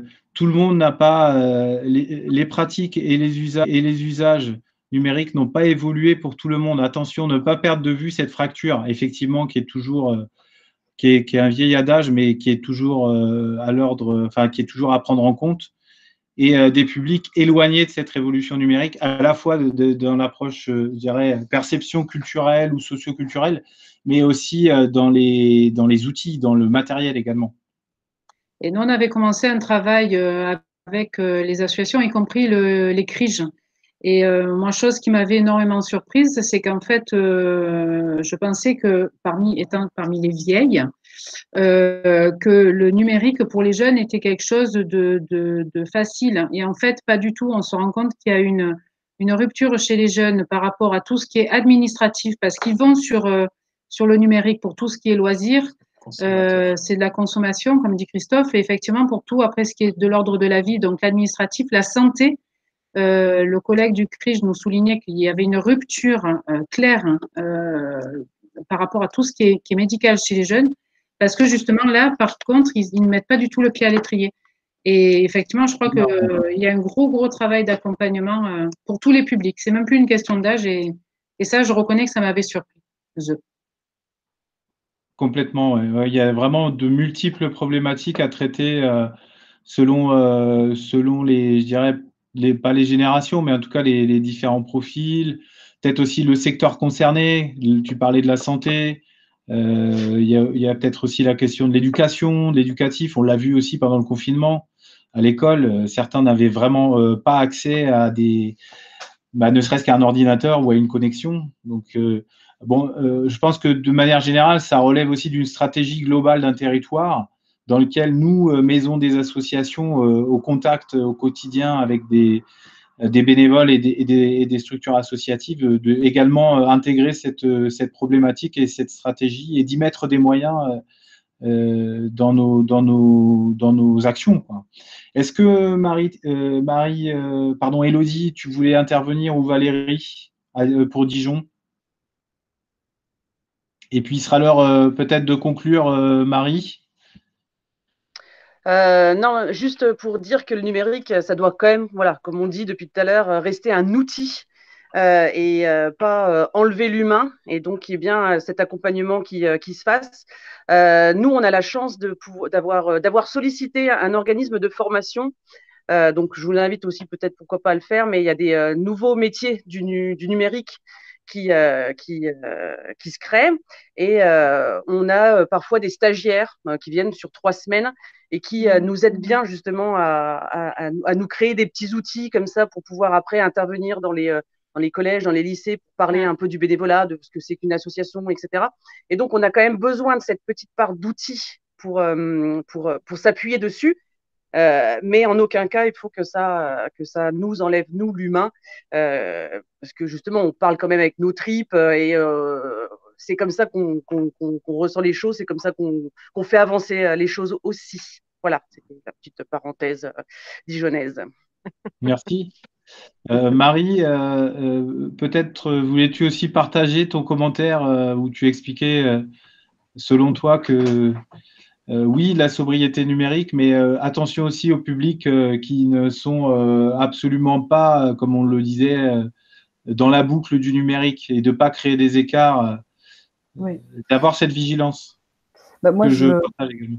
Ouais, moi je partage totalement, enfin voilà ce qui a été dit dans cette synthèse sur oui, puisqu'il y a l'usage du numérique, il faut aussi voir nos pratiques, nos usages, mais peut-être qu'on se le dit là parce qu'on a déjà un usage du numérique et une connaissance, mais attention à ne pas vouloir aller trop vite, et je pense qu'il y a certains publics quand même qui déjà sont très éloignés de tout ça, et peut-être rassurer en disant voilà, si vous utilisez des outils qui ne sont pas forcément libres, qui ne sont pas, dans un premier temps, c'est pas grave, parce que si on va tout de suite sur de la sobriété numérique, peut-être qu'on peut perdre en chemin des gens qui n'y connaissent rien.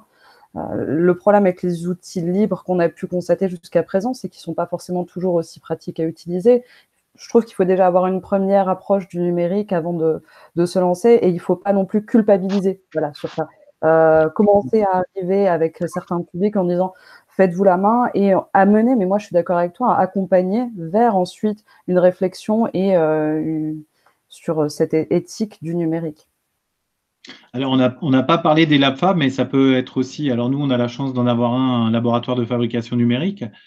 C'est aussi un outil qui permet de montrer, de faire, de se confronter et puis de démystifier, de se rendre compte qu'on peut utiliser des machines accompagnées sans forcément avoir bac plus 12, voire même sans avoir le bac. Et puis, peut-être ce que vous expliquiez chacun me donner à réfléchir justement, peut-être sous forme d'ouverture, d'hypothèse. J'ai l'impression finalement que, un peu comme les usages dans les réseaux sociaux, il y a une forme de polarisation des choses, c'est-à-dire, alors sans forcément raisonner de manière binaire, mais avec les réseaux sociaux, bon, vous avez tous, j'imagine, constaté que les avis étaient assez tranchés et que ça avait accéléré une polarisation des opinions. Est-ce que dans nos usages et l'accompagnement des pratiques numériques auprès des publics, finalement, on n'aurait pas à gérer cette forme de polarisation où d'un côté, il y a des publics qui gazent, enfin qui avancent relativement vite dans les pratiques, les usages, qui ont les moyens de se doter d'outils matériels également, hein, d'acheter des tablettes, des smartphones, et puis d'autres publics qui sont éloignés, vraiment très, très éloignés, pas toujours très captifs. Attention effectivement à ce que cet écart-là ne se creuse pas. Et peut-être c'est aussi un de nos axes de travail dans nos approches d'accompagnement et de pédagogie de réduire cet écart. Je ne sais pas si ça peut faire objet ou office de conclusion. En tout cas, je vous remercie beaucoup. Je vous remercie vraiment autant que possible, chaleureusement, virtuellement chaleureusement, de vos interventions. On va rallumer sa caméra pour se saluer, ça fait toujours plus… Les uns et les autres. Un final plus sympa. Ouais, voilà, toujours difficile de conclure sur des sujets qui sont en fait des sujets qui ont plutôt, la conclusion a plutôt valeur d'ouverture. Je pense que ça reste un chantier de travail important. Continuons de nous inspirer, comme tu disais, Denis, même les uns les autres, de partager des erreurs, des essais, des projets, des questions, et puis de construire cette fameuse stratégie numérique d'ici quelques temps dans nos maisons des associations, d'embarquer nos élus aussi sur ce sujet-là.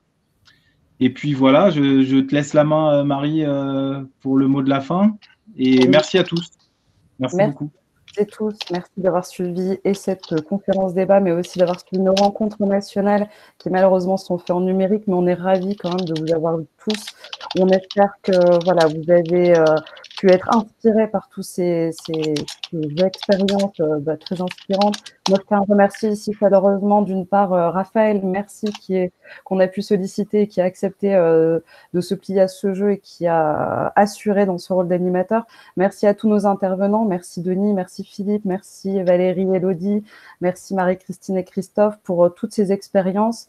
Et puis, n'hésitez pas à nous partager également vos expériences si vous le souhaitez par la suite. Voilà, je n'ai plus qu'à vous dire au revoir. On peut tous se quitter avec les caméras. Oui. Merci à Marie et au plaisir de vous voir pour de vrai un jour. Oui, même si j'en ai aperçu certains d'entre vous il y a quelques temps. Allez, au revoir.